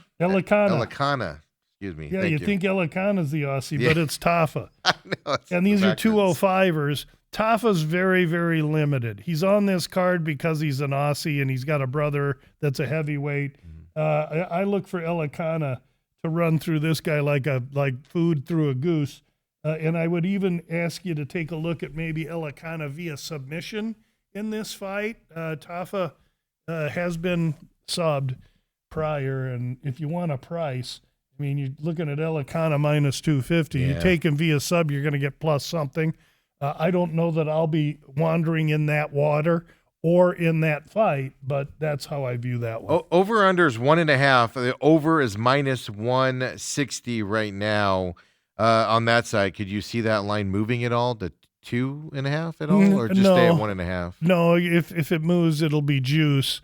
Okay. I mean, I think Elikana finishes Tafa. Tafa's been finished. You just don't know when. Yeah, the question is maybe when. you look at fight, don't go the distance, but you'll pay a price. Yeah, then we get into the main cards here as well. 7 p.m. our time here as well from Sydney Olympic Park in Australia. You got Salkillo and then Malarkey out there. Jamie Malarkey, both Australian fighters here. So, yeah, they are. Salkilled. He's a bright, up-and-coming fighter. He looks like he's 40. He's 26, and he's got a 5-year age advantage over Malarkey. And Salkilled is just a simple finisher. Whether it's sub or KO, he's had tremendous success finishing fighters, but he hasn't been in with a real deep set of talent in the UFC yet. Now, he was supposed to fight China's Rong Zhu, and Rong Zhu had to pull out of the fight. And Salkilled wanted to be on this card so bad. What I mean, if I'm in Nebraska and there's a Nebraska fight card, I want on that card. Salkilled wanted on the Aussie card. He begged UFC to do something. UFC did something. They found Jamie Malarkey, another Aussie fighter that's never stopped training. In fact, in the interviews, Malarkey said, "Yeah, there were two other lightweight fights on the card." And so I knew if one guy stubs a toe or something, they could call me. So he was training. Malarkey is game. He's tough. He's a brawler, but he gets finished. And he's had, let's call it 6 UFC fights, and he's maybe 3-3, but he's been finished brutally in all 3 of those. So here's the deal. Salkilled going to try and go out and touch Malarkey. But I listened to Malarkey in the fighter interviews. He's game. He's willing. He's tough. He wants to test this guy. He's confident, and he's a huge underdog, one that I might take a little stab at. Minus 1,050 is what Salkilled's at right now. Plus 675 from Malarkey. Over or under 1.5 here, minus 160. Should you look at minus rounds? 160 what? I'm sorry, to the under. To the under. Yeah, so they think there's a quick finish coming here. Yeah. Maybe look at start to round 2 here. That's what now you're reading my mind. Yeah, because you're going to get a plus price there. Just like we played with Puliev and Gaucher, I think Malarkey's got more for Salkilled than Salkilled knows or anyone watching the fights. Now, they're both Australian fighters. They both fight in Australian. Does that mean they've I'm going to say they know each other, but they've met, they've talked to each other, they yeah. bumped into each other before. And they're very familiar with each other. And that's what's great about the UFC. When they're done, they'll go drink a couple pints of Coopers together, and and when they see each other before, they shake hands, no big deal. That is the most amazing thing to see. And I've had people that I've watched the UFC with comment where these guys just beat the brains out of each other. Then after the fight, they're hugging each other. Yeah, right. They're like, "Oh, great fight, love right. you." Even the losers like, "Hey, appreciate you." Next up, we got, I'm not saying this, Taiaviz Vasa against Teixeira here in this heavyweight bout here. Teixeira, we've seen a few times fight as well and everything. So tell us about this fight. Steve, are you a chef?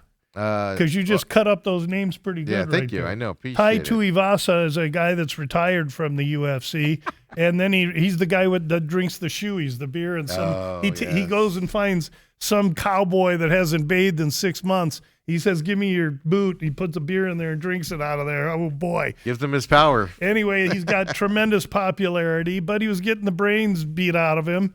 And he's a heavy guy. He trains, sure, but he probably trains as much at the burrito stand as he does in the gym. In any case, he retired for a while. Now he's back. Well, flipping burgers at McDonald's doesn't pay as good as standing in the cage and, getting your temples kicked with a heel. In this fight, he goes up and he's got the experience, and he's also got level of competition faced. This guy Teixeira in his last fight got knocked out cold and clean by the Black Beast. It was fairly quick too, if I remember correctly. I think it was Derek Lewis. And so I don't. Teixeira's 5 inches taller. He's 6 years younger. He's got a 7-inch reach advantage. But he's gangly, and I don't know how legit he is as a heavyweight. Here's one where I might think Ty might have a shot. We'll have to see. Heavyweight fights are always fun on the main card. I just don't know what this Teixeira has just yet. Over under 1.5 for this fight, minus 298 to the under right here. So they're saying these guys are just going to get in the middle and then just pound on each other. And flail. And best man standing. Yeah, that one might be one I'd look at over as well, only because after a round, these two guys are going to be tuckered. They may just drape them. May look like a slow dance at the high school prom, these two. Yeah. Interesting enough there. Rafael, you give me the visuals that just amaze me. Rafael Fiziev. Thank you. Morocco Ruffy here. If I was to say, if I screwed up Ruffy, I give up. No, he's Brazilian, so he pronounces it Hoofy. In what's going to be an unbelievable fight. Neither of these two dudes doesn't even want to talk wrestling, let alone try and spell it. Fiziev is the striking coach at Tiger Muay Thai in Phuket, a gym I've been privileged enough to go visit before. Hoofy is one of the fighting nerds. Jean Silva last week is a fighting nerd. Hoofy's another one. Hoofy's best remembered by that spinning kick of Bobby Green that just put him down like a suit falling off a hanger, man. Yeah. It was ugly. This Hoofy is a flamboyant capoeira striker.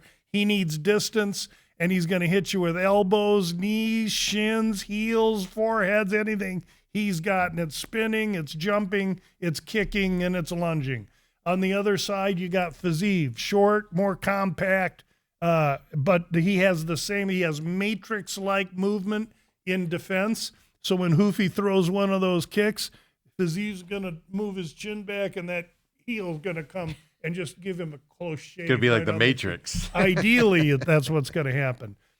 Fiziev's been in with better, and I keep saying he's been in with better. When you fight a bunch of guys up here, then you fight a guy here, you got the advantage. I'm just saying that's why I always make sure and mention that. Fiziev's been in with better. He's got more UFC experience. He's a teacher. The issue is going to be the length and size, and so the cat and mouse game for this fight will be how's Fiziev going to penetrate and get inside to be able to strike Hoofy. Can he tire him out in a 3-round fight in order to get inside? Fiziev has shown the ability himself to lose a little energy in the later rounds. This should be a really interesting fight. This fight opened a dead pick'em, and now you can see money's come in on Hoofy a little bit. Minus 120 right now. Hoofy has had to fly in from Brazil. We'll have to check weigh-ins tonight. Fiziev, again, from Phuket. That's a very easy little hop, skip, and a jump to get to Australia. So Fiziev will have the crowd, and he'll have travel on his side, as well as UFC experience and level of competition faced. Fiziev is a strong consideration. Yeah, plus 100 right now. Over under 2.5, minus 180 to the over on this fight. So you don't, unless one of those, like you said, kicks connects here and takes him down. I see a decision here. One guy's going to decision the other. These are two pretty world-class fighters. Perfect. And then next up, we got Dan Hooker. If you tell me I said that wrong, with the New Zealand. Don't hook with a hooker. And then Benoit Saint Denis. Pretty good. I remember last time you made fun of me for him last time. Saint Denis, a Frenchman.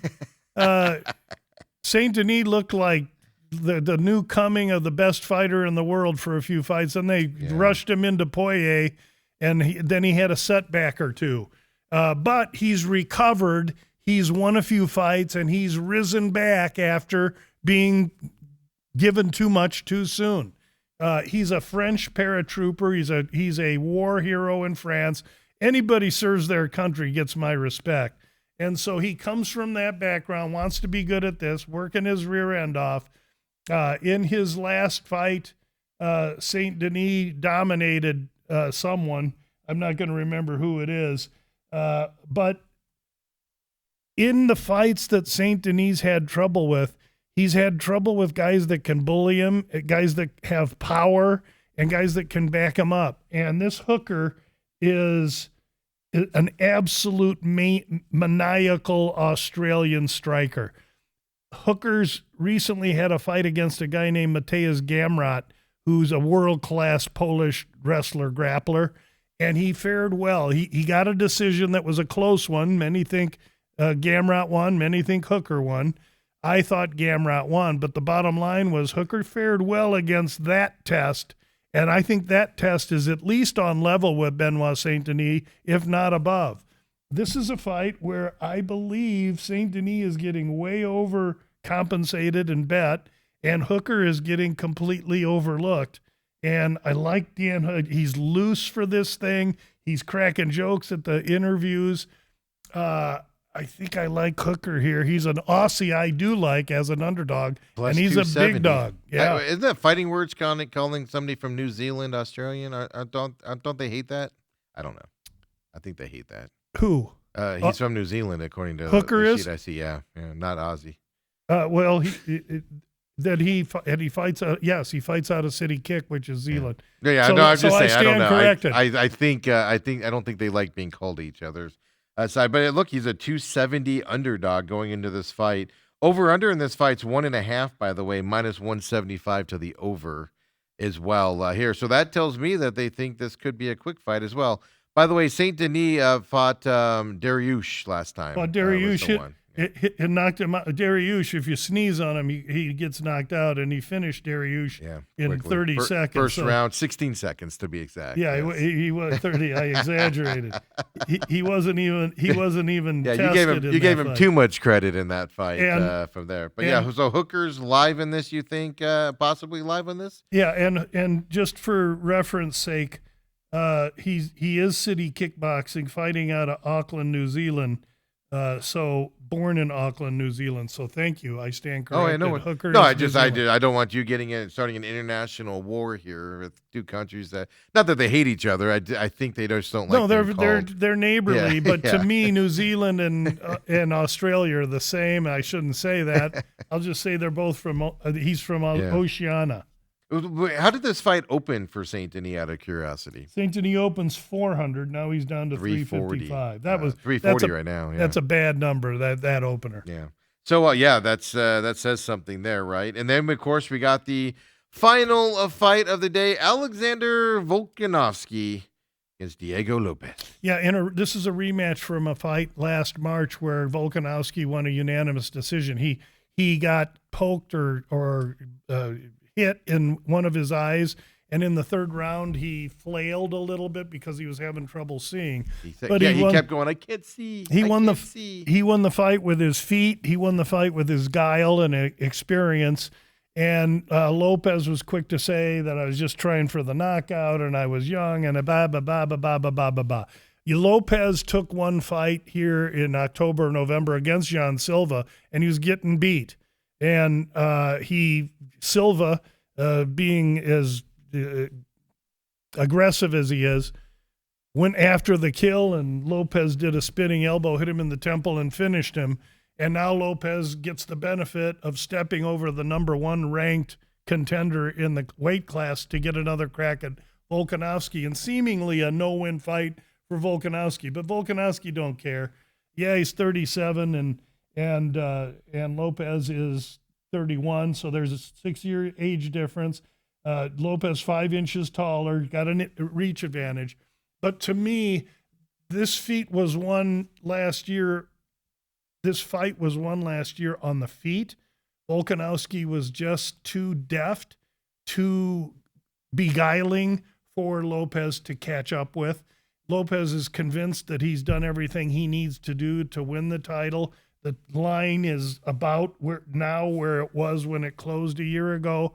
I don't know what Lopez could have done in that year time, especially with the fight with Jean Silva, to have closed the gap from a year ago, despite the fact that Volkanovski is 37. And so I do lean to Volkanovski here. You're getting a pretty decent price on him.